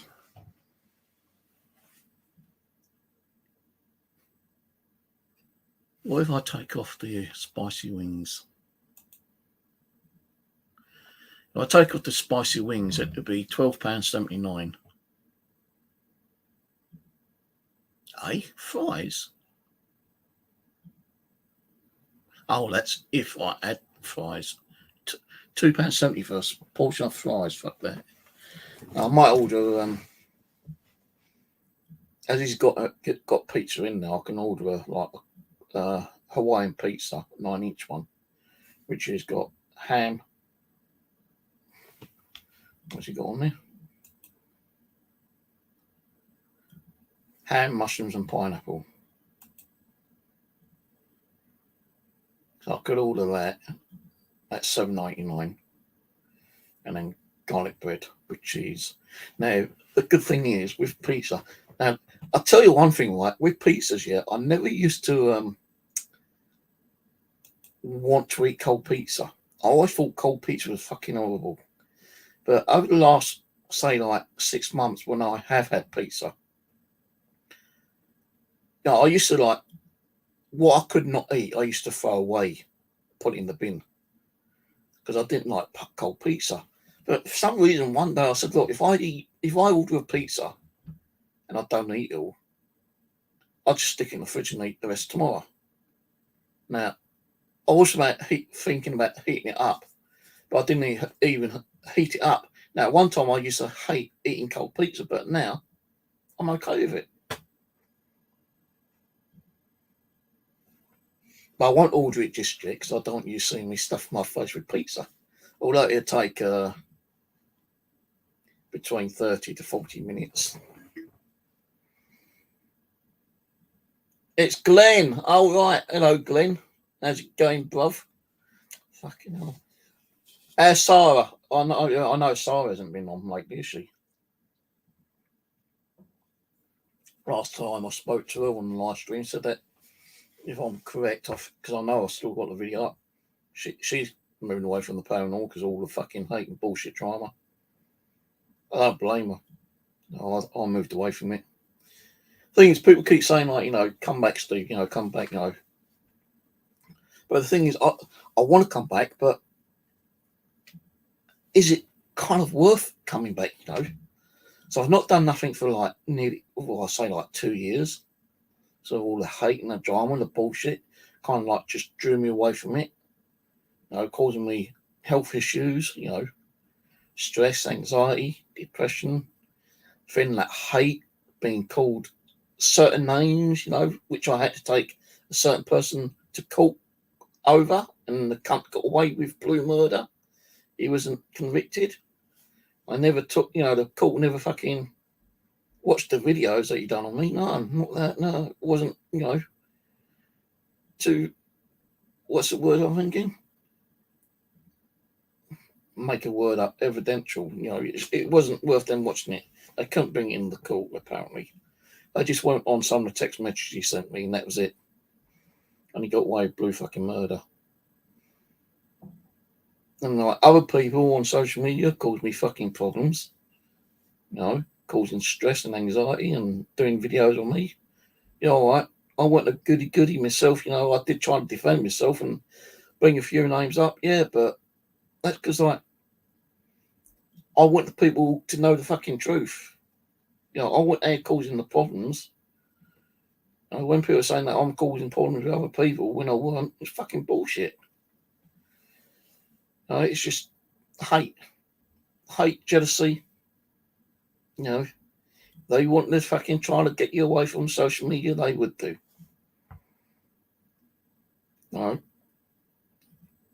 even when I took that guy to court, I had problems with other people, and those other people I had problems with sent me messages saying, "Oh, I'm very sorry, Steve. I won't, you know, cause you any problem anymore."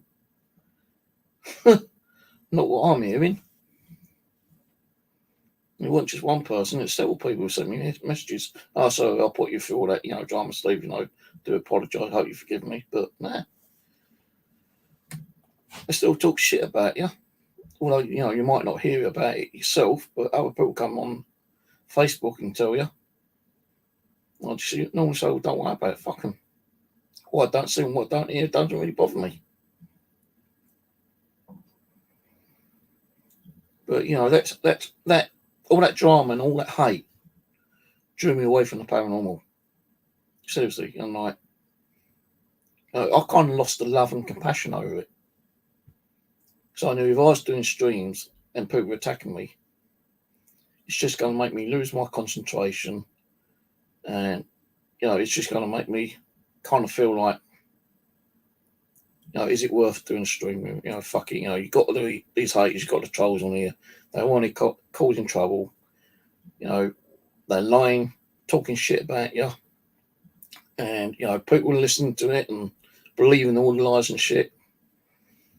I lost a lot of friends over that. A lot of friends. And I know a lot of people also had the same shit as I did and decided to move away from the paranormal. And I've always thought, well, you know, is it worth me coming back? You know, people have asked me to come back and do the paranormal again, but I just don't know if I've got the love and compassion and the strength to do it, you know. I don't know if I want to do a comeback. You know, if I do, it'll only be like certain things on the odd occasion I might do. You know, people wanted me to close his channel down indefinite, but I didn't. Because I know people still watch my videos from the past. I've had people come to me and say, hey, you know, I've been watching your videos from day one. And I've turned around and sent a message. I say, you poor fucker, you know, don't watch the ones from like 2013. Well, you know, watch the ones from like 2016 to 2017, 2018. They're the better ones. Don't watch any from 2020 because that's just like fucking hate and drama and bullshit.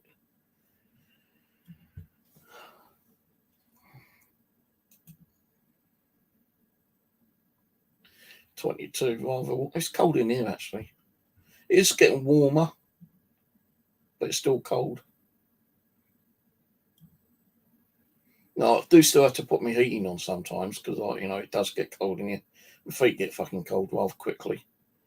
But lucky enough, I've been getting a little bit of help from the electric company themselves. They've been sending me a voucher. Everyone, like, you know, gets a voucher. It only lasts up till next month now. So once that they stop the vouchers, I'm going to be fucking spending a lot more money on bloody electricity again. I'm putting about £20-30 a week on electricity at the moment. But, you know, with the voucher, I'm not. But once the voucher stops, then I'll be putting £20-30 a week back on the electric. At the moment, I'm only putting like, in a month, 20-30 quid. Because they give me like a £66 voucher per month. Because, like, you know, the situation like it is now, you know, the cost of living, you know, and the oil and, you know, electricity and gas prices going skyrocketing because of, you know, the shit what's going on in the world at the moment. So the government's told, you know, everyone that runs, like, you know, electricity and gas and all that shit, you know, to help the customers out, which they have been doing. But next month is the last one. So instead of me saving like 30 quid a week or 20 quid a week, that'd be all fucking like spent back out. And what I've not had to spend out on electric, I'm going to spend that on a little bit more food, but that's going to stop now, isn't it? Next month.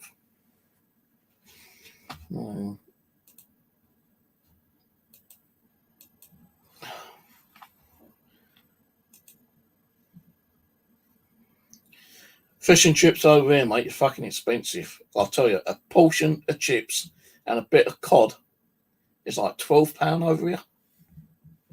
I know I had cod and chips for years. You know, the other week I went past and I said, if I could afford it, I'd buy some. But I can't afford it.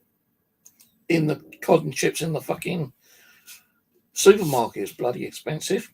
Talking like a piece of cod, you know, which you fry yourself, about £4. That should be a war crime. Pineapple. I love pineapple on fucking pizza, man. I like mushrooms and ham. I like a bit more extra cheese if they could put the extra cheese on, but they don't. Yeah, she does D-Live. She told me about D-Live, but I couldn't be bothered to be honest with D-Live. I couldn't get the hang of it. I know Sarah said, like, you know, if you ever need help, you know, like streaming on D-Live, she'd help me out, but I just didn't want to do any streams, to be honest with you. You know, I wasn't streaming on here. I wasn't streaming on anywhere, really. Like, I downloaded, well, I started to, like, what's it called?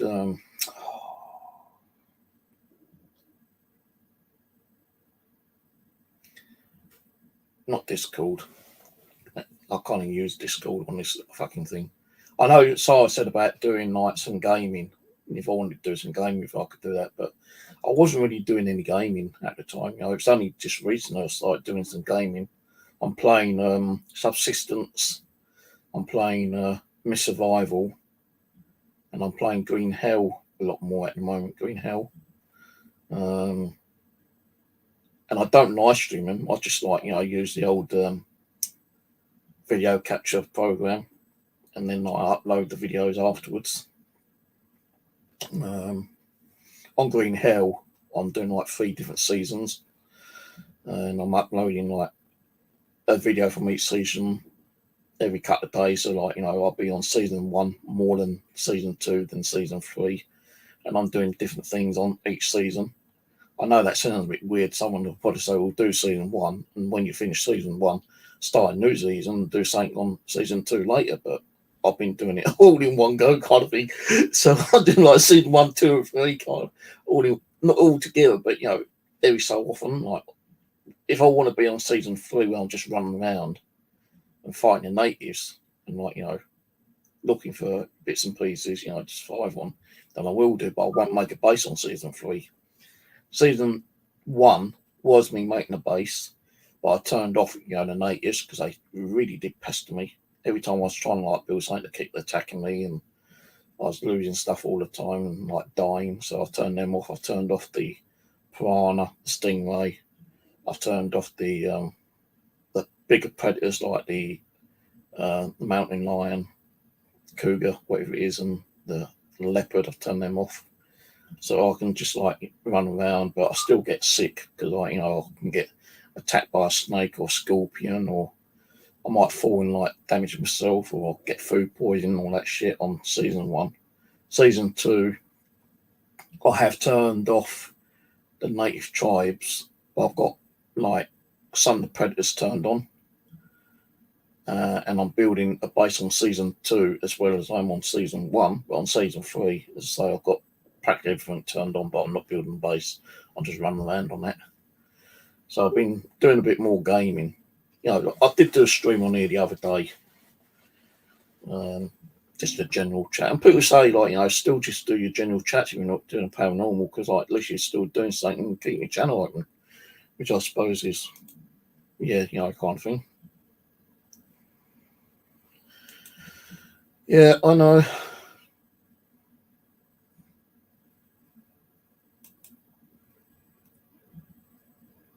I know, it's fucking crazy. 12 quid for fucking fish and chips, mate.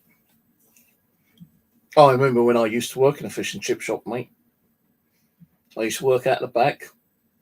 I had to like use the old potato peeler, you know, the old spinner wheelie. It's like a thing you put the potatoes in, and it spins it around and it peels it, and you take them out and rinse them over and dig out the rotten bits of the potato.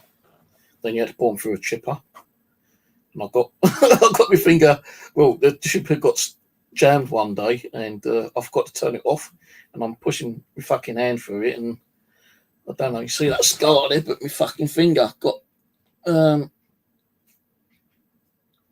nearly chopped off in the old chipper.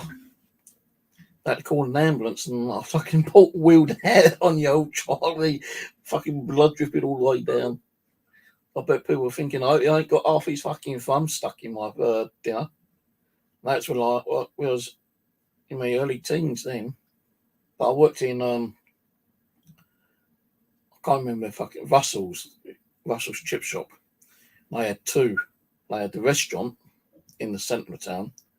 Then they had a smaller shop, which is just like, a normal takeaway one. They didn't have no tables and I think ran near the railway station.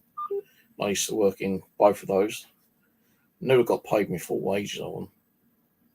There was months I went without any pay at all. And I kept complaining about it. And she goes, well, we're not making enough money. We've got to pay all the bills. I said, I don't give a fuck. I want my wages. Never got them. Never. So, that bleep just then was my phone.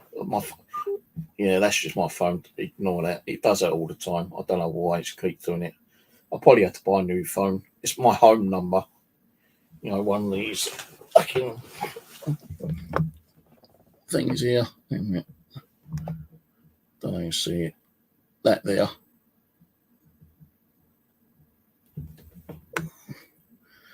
So I've got that more kind of like for emergencies and everything else. No one ain't got that number. No one. Not even half my family's got it. The only people that's got that is my doctors. I think my insurance company for my TV and my fridge freezer and microwave and all that shit's got it. I had a phone call from one of the departments from, like, the doctor's been fucking helpful, putting me through different departments. And when I ring up, they you say, well, what number you got? Well, my mobile phone, battery sucks on that half the time, never charges up. So I had to give out this number, my home number. But no one can find it because it's X directory anyway. So if someone tried looking for it right now on the internet under my name and address and everything, they wouldn't be able to find that number. But it does that quite a lot. I don't know why it does that. It just does it.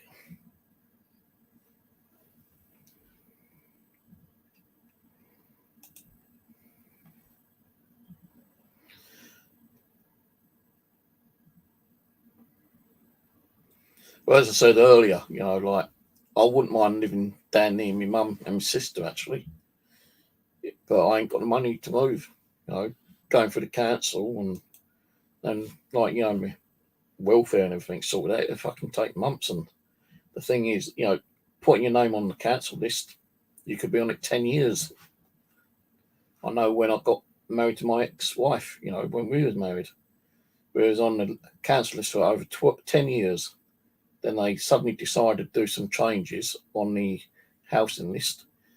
Apparently they sent the form out, but we never got the form. So because we never got the form, they took us off their fucking housing list. We've been on it 10 years. So we just had to like keep fucking renting out under private landlords. It's only because when me and Mrs. kind of like broke up, I couldn't afford to pay the rent in like, that 3-bedroom house we lived in over at Colliers Wood. And the landlord said, like, you're not paying the rent, no one else here to like live with you. So, he gave me a notice and I had to go down to the council and tell them. And I was in, what was it called? Temporary accommodation. I was over at Quentin Court Hotel for nearly a year until I went and broke my leg in the cemetery. And I said to them, I've broken my leg, I can't get up and down these stairs, there ain't no lift. So they sent me over to Hall Place. And then I was in Hall Place for like 6 months, maybe a bit longer, until they came around and said, well, you're not fucking like, bidding on places. If you don't bid, you'll be out, So I bidded on a place and like I didn't think I'd get it, but I got this place. The weirdest thing though with this place, right? When my landlord evicted me, I knew about Hall Place. And I said, like, I'd love to be at Hall Place, because I know Hall Place is haunted. And I know it's fucking haunted. Now, the council decided to move me to Quentin Court Hotel.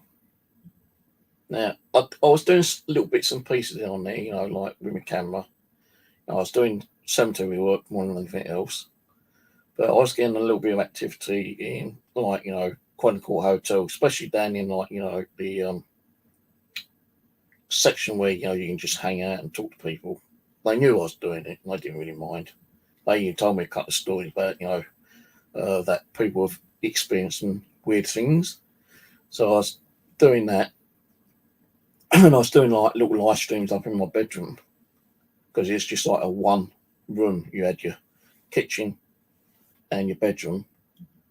And you had one other room for your bathroom. And that's it. So it's 2 rooms. And I was in there, and so for about a year, until I went to Thornton Heath Cemetery, when I fucking went and broke my tibia. And when I broke my tibia, I had to ring up the council and tell them that I broke my leg. I need to, like, either go downstairs, be moved downstairs, or, get other accommodation. Now, say I always wanted to go to Hall Place. And when they told me, oh, we're going to send you a note, we're going to send you a letter, and you're going to have to move on that day, which when the letter did come, it said Hall Place. I thought, fucking hell, Hall Place, great. But I had to move out that particular day. If I didn't move out when that letter came, I'd been kicked out on the street. So I went to Hall Place, and fucking weird stuff I got there, man. Even the people, the security on there knew what I was doing, and apparently, like, a few people found out what I was doing, and it's scaring them. He said, well, we're going to inform the council. If the council says, okay, you can do it, then fair enough, but the council came round and spoke to me about it. I said, well, security said it's okay. Oh, well, we changed our mind because we've had a few complaints. So the council said you can't do it. I did carry on doing it for a little while, but then the council came around another day and said, oh, you've got to, like, you ain't been, like, going online and, like, putting your bid in for a new location. And, like, if you don't do it, we can kick you out. So one time I was in my room, I did a Ouija board session. And this is true, honestly true. I was doing a Ouija board session. And I said, well, I've got to move, where am I going to move to? And they said Streatham Vale. And I didn't know where fucking Streatham Vale was. When I got another letter sent to me when I was in Hall Place, and it said, right, you've got to go to this location today, look at the place, and you got to take it. If you don't take it, you're out on the street. So I came here thinking it's just Closter Mitchell.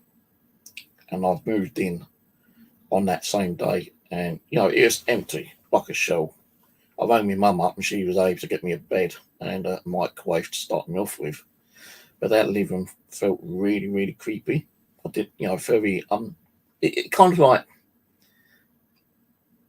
when I was in there, I kind of like felt uncomfortable. And I still do, to this day, feel uncomfortable being in there for some reason. But I had to move in, and I started getting bits and pieces in, gradually and slowly. And then one day I thought, where the fucking hell am I, kind of thing. I was just doing some research on the internet. And would you believe, the Ouija board said Streatham Vale, and I'm on the fucking board of Streatham Vale, aren't I? And I thought, what the fuck, what is the chance of that? Ouija board saying that you're going to be at Streatham Vale, and I'm on the board of Streatham Vale, and I didn't even know that. until I've done some research.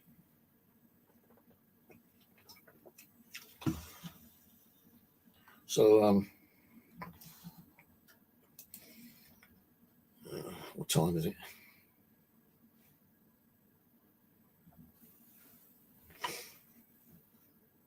Yeah, I might go in about 10, 15 minutes. I might order this pizza. I am getting hungry. But I might eat the chicken katika, which is in the fridge freezer.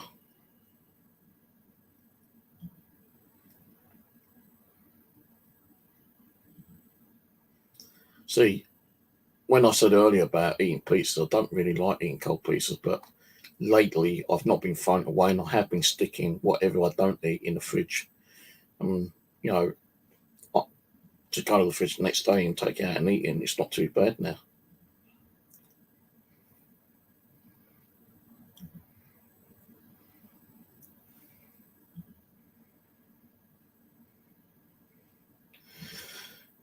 Yeah, go home and get myself right. The thing is, it's like a 45-minute fucking wait. If I go to the fridge freezer and get the chicken tikka, it's only like 15 minutes. My stomach is rumbling a little bit, you know.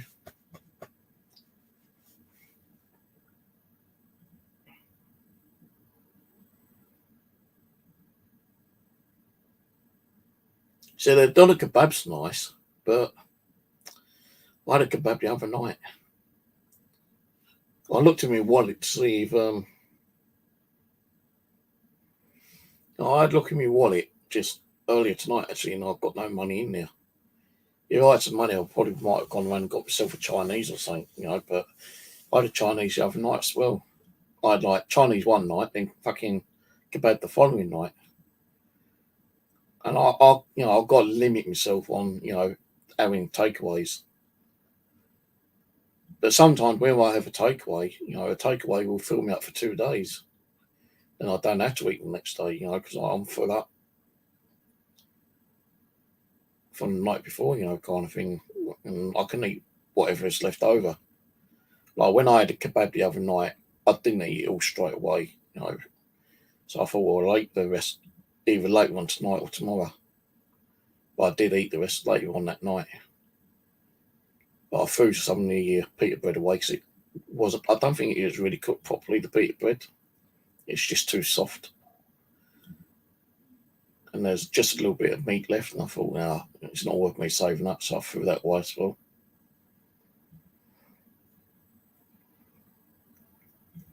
I think I might leave the pizza tonight because I ain't got a lot of money left in the bank account anyway. And I've got to check on my electric as well. I don't know how much electric I've got. I know I've just put the voucher on not long ago, but my electric's going through like fucking crazy at the moment.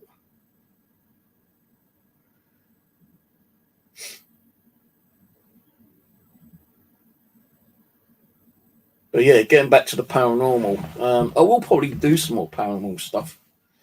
I'll get back to it if I can.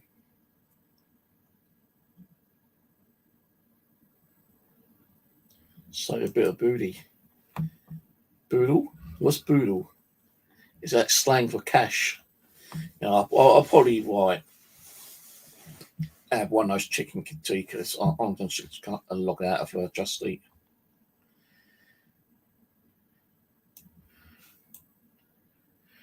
Nah, but I'm going to not have. Because I've had like fucking 3 takeaways this week as it is. I just can't really afford it, So I'm going to have. Because I've just paid that fucking 12 quid for a new mouse for the DVR camera. Because that mouse don't want to work. Mind you, it's a cheap fucking £2 one from Poundland. I just ordered a new mouse for that, which is 13 quid. It was 15 quid, but when I saw it, there's like a little button on there and it said like save 13%. So I clicked on that, and instead of paying $14.99, I got it for $12.99. And I've ordered a soundbar for the TV. But I don't know if it's got a headphones socket on it or not. I can't remember. I hope it has got like a headphone socket. Otherwise, it's a fucking £40 waste. I'll have to send it back. Orders. See, the TV I've got today, the Roku one, yeah. It ain't a bad TV. The picture quality looks a bit grainy to me, but I watched a girl on YouTube today, and she got the same TV, right? And she goes, the TV's like kind of nice and clean, and the picture quality's not too bad, but the audio wasn't that brilliant. It's kind of like low. Well, if I've got the same TV as her, yeah, to me the picture quality isn't brilliant. It's a little bit grainy, but the audio's fucking perfect, So I don't know what's going on there.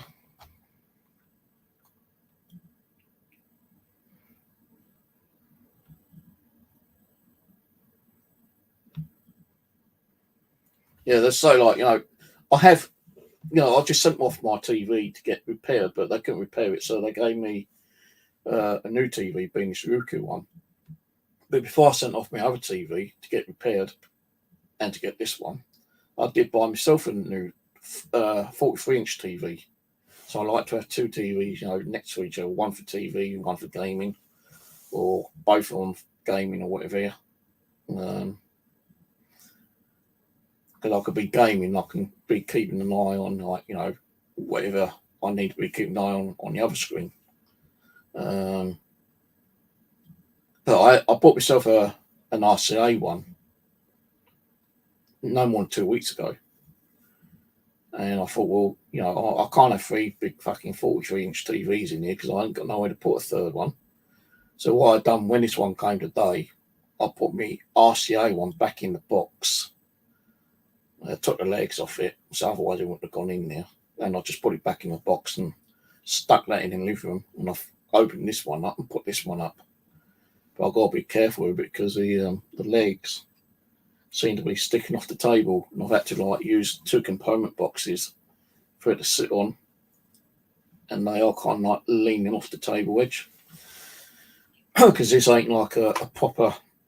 No, although it's like a PC desk, it's only probably around about a 30-inch. So looking at a TV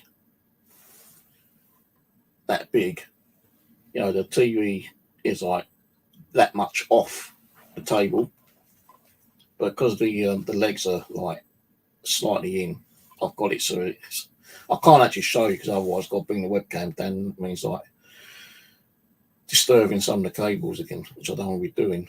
But I've got it sitting on two kind of component boxes, which are kind of leaning off the table at the moment. As long as I don't knock the table with my knee too many times, it should be okay. And the other one, that's got a middle kind of TV stand, and that's sitting on boxes at the moment. And a couple of times I keep going past her and knocking that TV, and I'm thinking, just don't let me fucking knock that down. Although it's insured. And they say the one I sent off, they couldn't repair it, so they said, just order a new one through the website. So I ordered it for the website, and I've got this Roku one, and I've just got that one working today. The Roku, got that all tuned in, got the TV all tuned in, got the internet turned on, the Wi-Fi turned on. I've got my Xbox connected to it. I've got my PC connected to it. I've got another kind of TV box which I got from Virgin Media, but that's not plugged in because the RCA one has got three HDMI ports. This one's only got two. Now I could have got one which had three HDMI ports in, but it didn't have Roku on, and I wanted one with Roku. So this one's only got two HDMI ports. Now, I could probably get an HDMI hub and switch it in between if I want to, which I most probably will do, but I ain't going to buy it just now. I've got I've got a USB hub somewhere, but it's not a brilliant one. And I've got another one down there, which I've got connected to me Xbox, because my Xbox has got 2 external hard drives connected to it.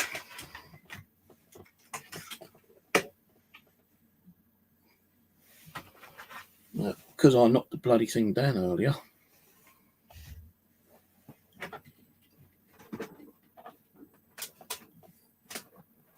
Got to find the bloody cable, which I've not done yet.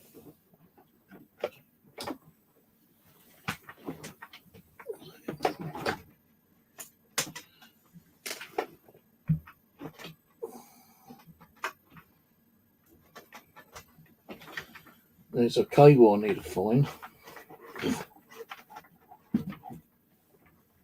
That's not it. I've got so many cables knocking around on the R2, it's unbelievable. But there is a cable which I need to find to plug in the other external hard drive.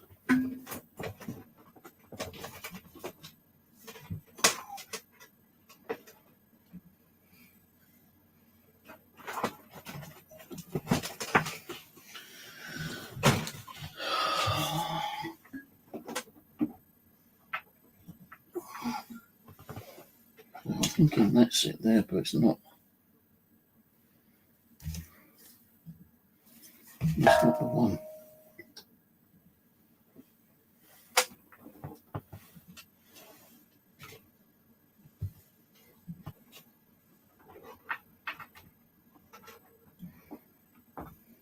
No, there it is.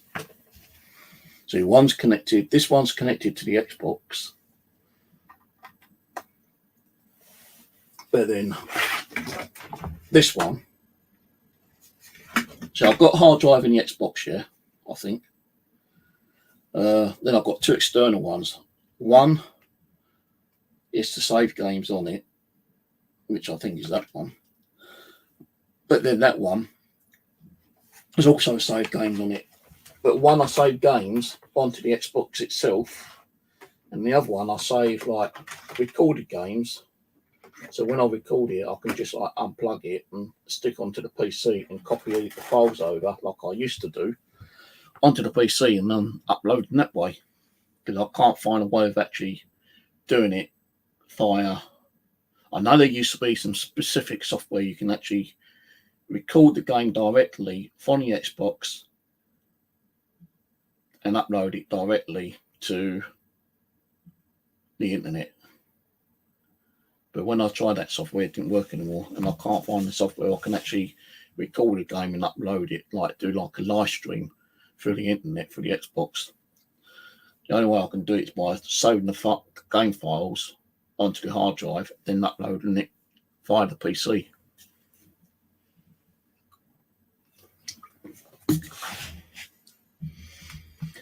Right.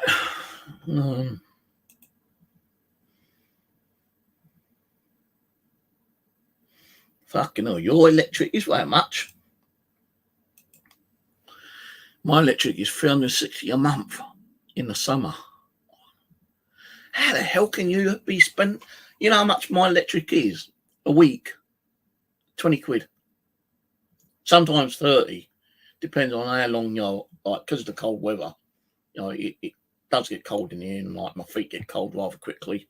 And I have to have like this little blow heater thing. This turned on, and these do, you know, eat a lot of electricity sometimes. I've tried to find the ones where they get saying like on, like, you know, the newspapers and on social media, like, you know, buy this one. It hardly eats any electricity up, like probably like 7p an hour or something.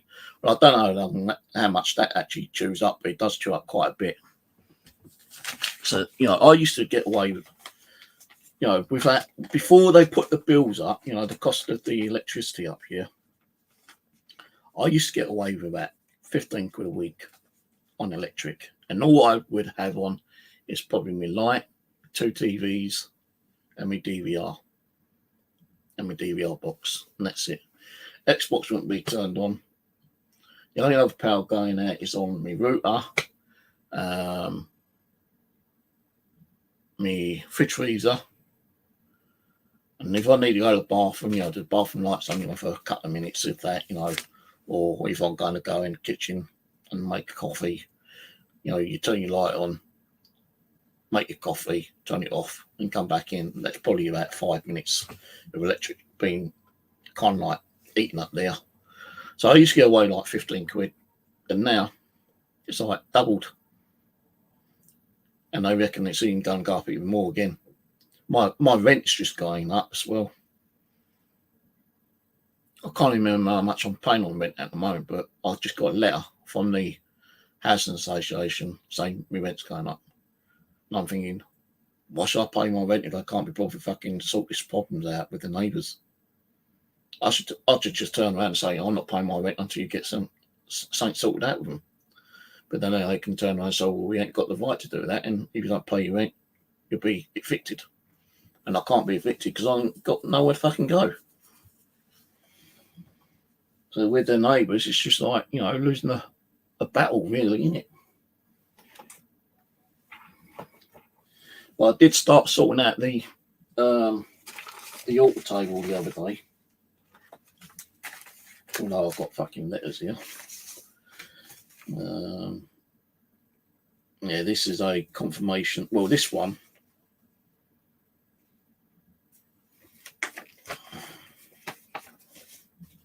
That one is a letter about my diabetes. I've got this is like a diabetic eye screening program. I have been on them. I haven't been there for the last 3 years. I should go there. And the other one is this one here is from the Croydon University. What's it called?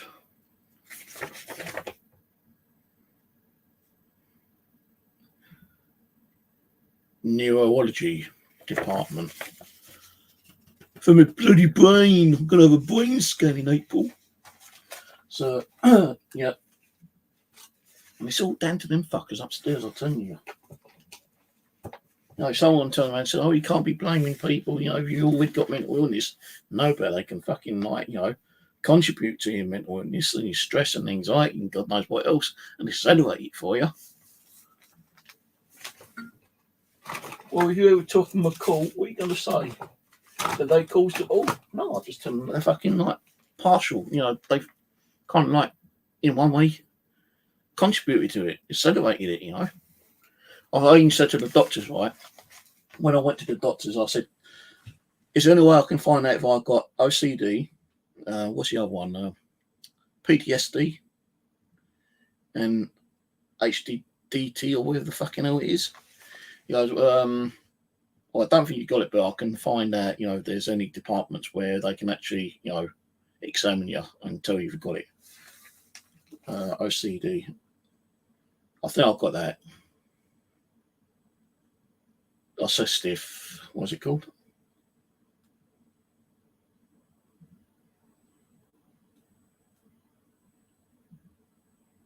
Obsessive compulsion disorder. I don't know. I know there's one for hyper fucking stress and depression. So I asked him if we can look into that. I've actually done some research on that as well on Google. And by looking at it, I think I've got one of those. I can't turn around and say I haven't, because I'm pretty sure, with stress and anxiety and depression, you're going to get one of those anyway. I know with the doctor, he said, one of them only means you have flashbacks. And I said, I've had flashbacks, of parts of my life. There's things I can remember, I can't remember. I tend to kind of remember some of the bad stuff than the good stuff. And to be honest, I can't even remember any good stuff apart from, meeting my wife, I suppose, and having kids and getting married. But I've had flashbacks of other stuff, negative stuff. So he goes, we'll probably try to get you an appointment for that. So that's one thing he's going to be looking at getting. I think it might be OCD or PSPD or whatever it is. So you kind of try and make an appointment for me to get one of those sorted out.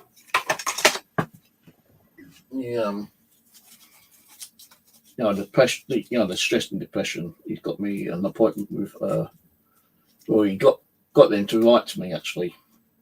Uplift it's called, and I had to contact them to make an appointment, and they're going to be calling me I think next week, and that's to do with stress and depression, anxiety,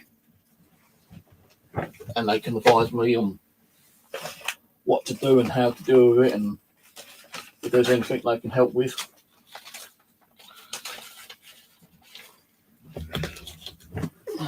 Where is it?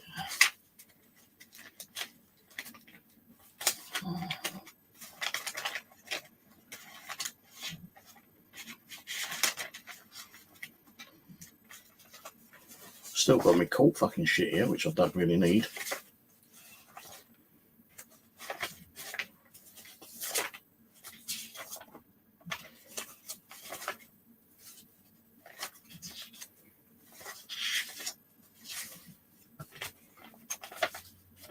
Can't even fucking find out this letter now.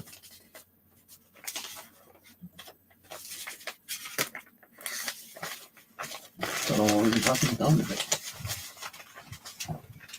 It was here earlier.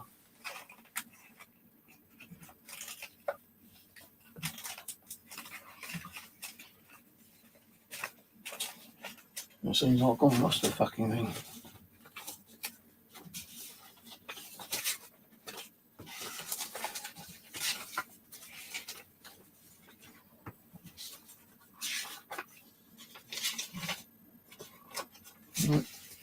Can't even remember what I've done with the fucking letter.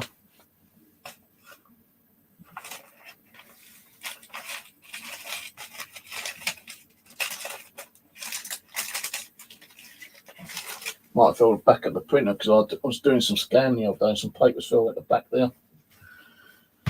But it don't really matter because they're going to be ringing my home number instead of my mobile number, so I'll be able to hear it. Because when I go to bed now, I'll put these in so I don't get woken up early in the morning. And if I put these in, I can't even hear my mobile phone.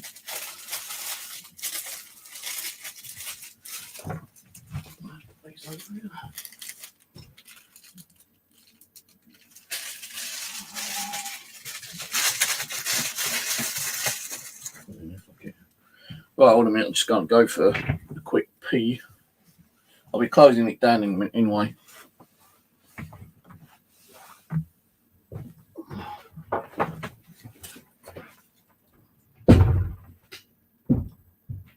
You still got food there, I'll just give you biscuits and that's all you get.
Let's feed the cats real quickly.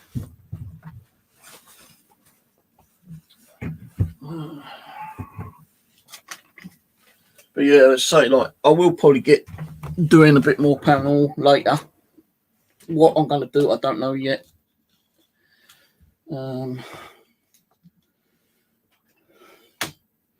Just don't know what happened to my glasses, man. I've lost them because I need to go and get them sorted out because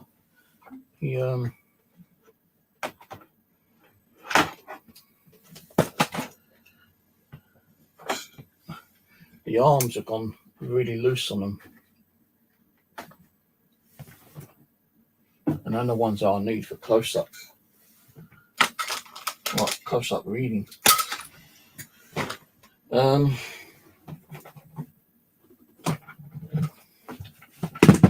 Yeah, so I will get to do some more paranormal stuff later, but exactly when I don't know yet. What I might do to start off with is just probably like some overnight dolls, you know, sitting there in the mirror, and do them overnight again probably. And then like I might do the odd half-hour stream ghost boxing maybe. I can't do any PC apps because they no longer work on the PC. Since Windows came out, you know, Windows 11 and done updates, every time I install like one of the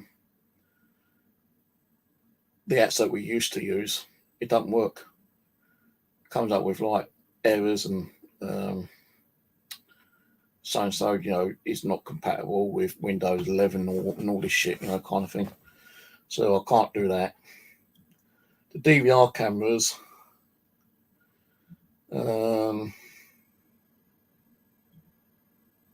can't really do those at the moment.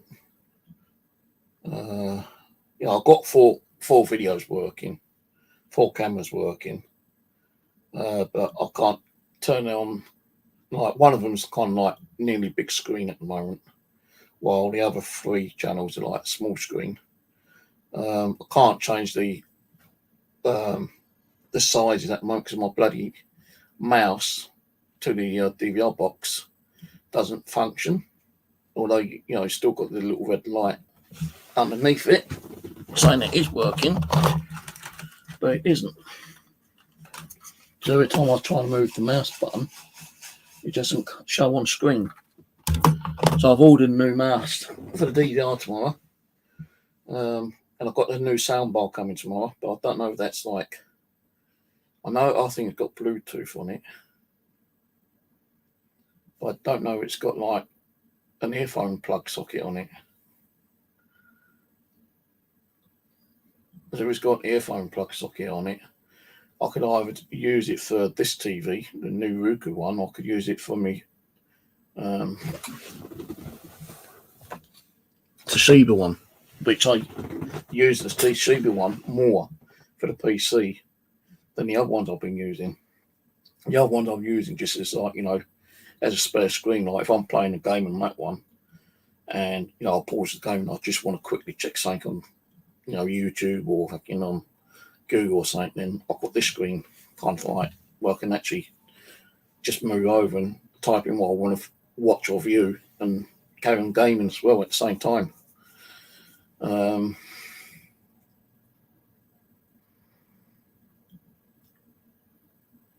So I don't think I can actually connect the soundbar to both PCs. When I get the hell of noise upstairs and I'm gaming, I tend to like plug in my headphones. Now I've got headphones I bought not long ago, and they are helping a little bit. But if I've got the TV on half volume and it's blowing my eardrums out, would you believe I can still hear them fuckers coming through my headphones?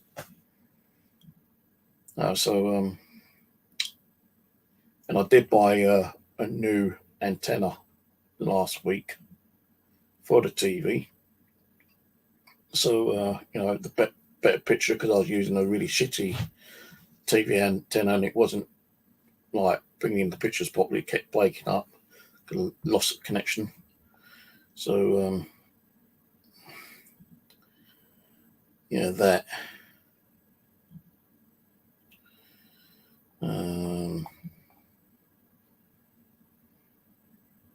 So I've had my TV antenna delivered.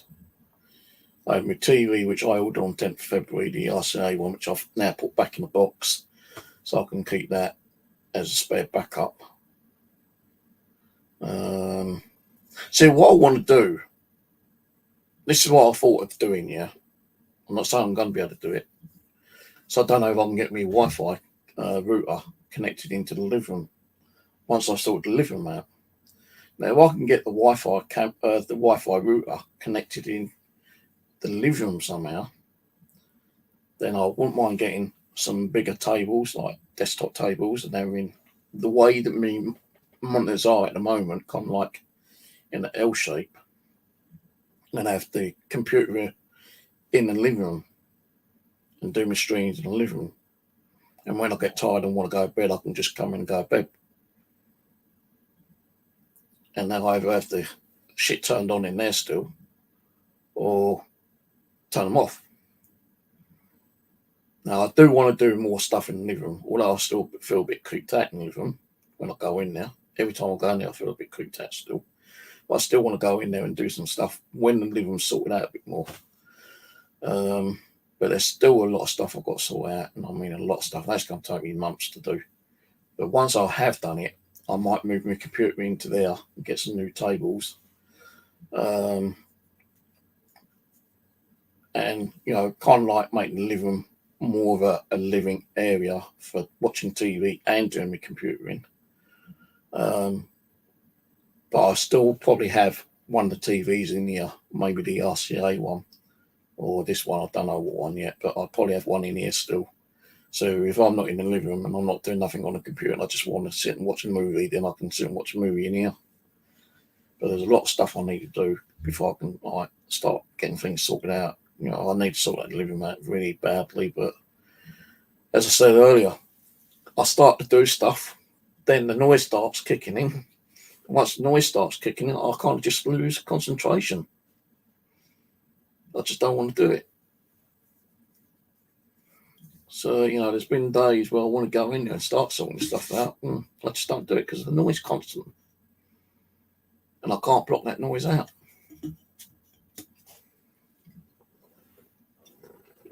But I am trying to get that living room sorted out bit by bit. Because I said to myself, even if I just do one box, start putting dolls in one box each day. But the other day I done like about 5 boxes. Then my back started playing up a little bit. So every time I bend over, I do get back problems. And I also find it hard to breathe. So I was in there for about half an hour and I thought that's enough. And I was going to go in there today, but, because I've been fucking around with the TV today, I didn't get to do anything in there today. I might try to do something tomorrow, but I need to go out and do some shopping tomorrow. So I'll probably go out and do some shopping. And if I feel, that I need to do something in the living room, then I might do. If not, then I won't. But if I do get back into the paranormal and I get back into sorting that living room out and getting the living room sorted out and having a bit of space in there, then I will do stuff in the living room like we used to. But while I'm working on getting that sorted out, then I'll probably do some little live streams in here, maybe like a ghost box or no night with the camera, with the doll. See if we get anything while I'm sleeping. But that'll be it for now. I'm not saying I'll probably go and do some cemetery stuff, although I want to, but if I do, then I won't be able to live stream it. I'll have to record it and bring it home and upload it. I want to do some more bushcrafting this year, get that sorted out, because I've got water coming through the ceiling. I don't want to be sleeping in there one night and getting fucking soaking wet. So I need to go up there and get that sorted out and do some patch-up work. I need to buy myself some insulation and get that sorted out. Probably a couple more tarps. I was thinking of getting some more cement and plaster and sand. Do my mix-up stuff because my little fireplace. It's falling apart in there, so that needs to be repaired as well. So I will probably be doing some more bushcrafting and uploading them videos on my bushcraft channel. Plus, I might try and stay overnight and do like a little ghost hunt up there, like I've done before. But I don't think I'll be doing like a 2-night stint, because that fucking kills you. You know, if you're not sleeping. Like, you know, the last time I done 2 night, I just didn't get hardly any sleep, and it fucking killed me when I came home. Night sleep. You know, I need enough 24 hours just like to recoup. Hello, Michael.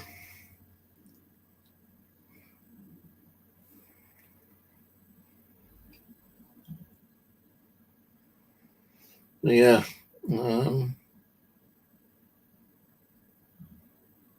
Just trying to think when to start, you know, doing the overnight with the dolls again. I'm not saying we're going to get any activity, because you never know what activity you might conjure up, you know.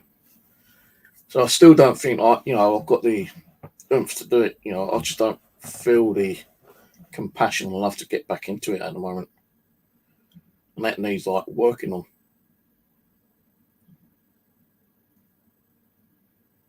And I do need to sort out some of my equipment, because my daughter has asked me to go and do that school, but at the moment I can't, because I ain't got the batteries for my camcorders. Batteries are flat, and I need to purchase more batteries and more memory cards. And that's going to cost a bloody arm and leg. The batteries, which I use on my night vision camcorders, they're like about 15 quid each, and I need like 4 of those. Then I need some batteries for my Sony cameras, which are like 300 minutes each. I need 4 of those as well. They're about 25 quid each. Then, you know, those ones are 25 quid each, but they've got like built-in hard drive anyway. But the camcorder ones, the ones which I need, the other ones which are about 15 quid each, batteries, I need to get memory cards of those. And I can only use, I think, 32 gigs on each of those cameras, and they're about 15 quid each as well for a decent memory card. So you're talking like,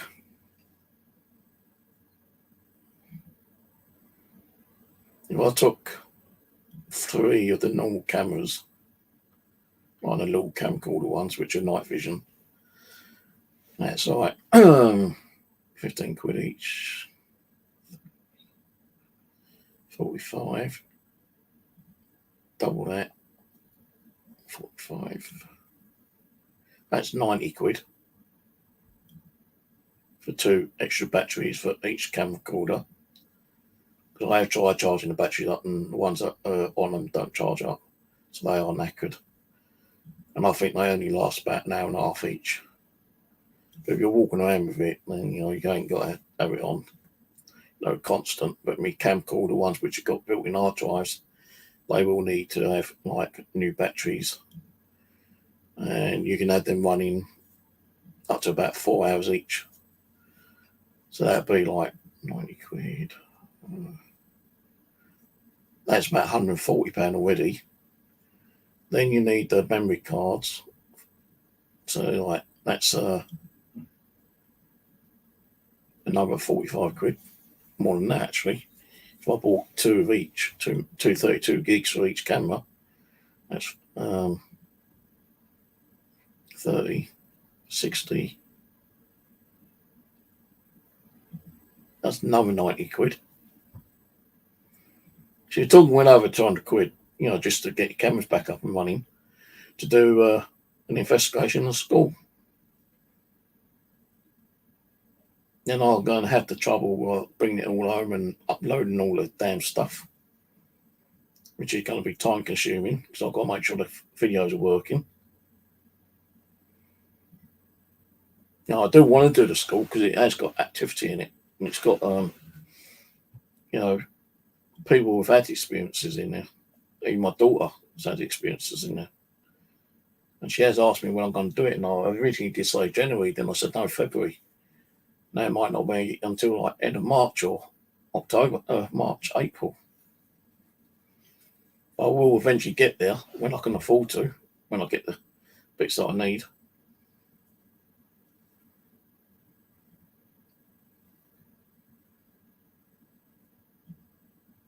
But anyway, I'm going to go. I've been on a couple of hours now, I think.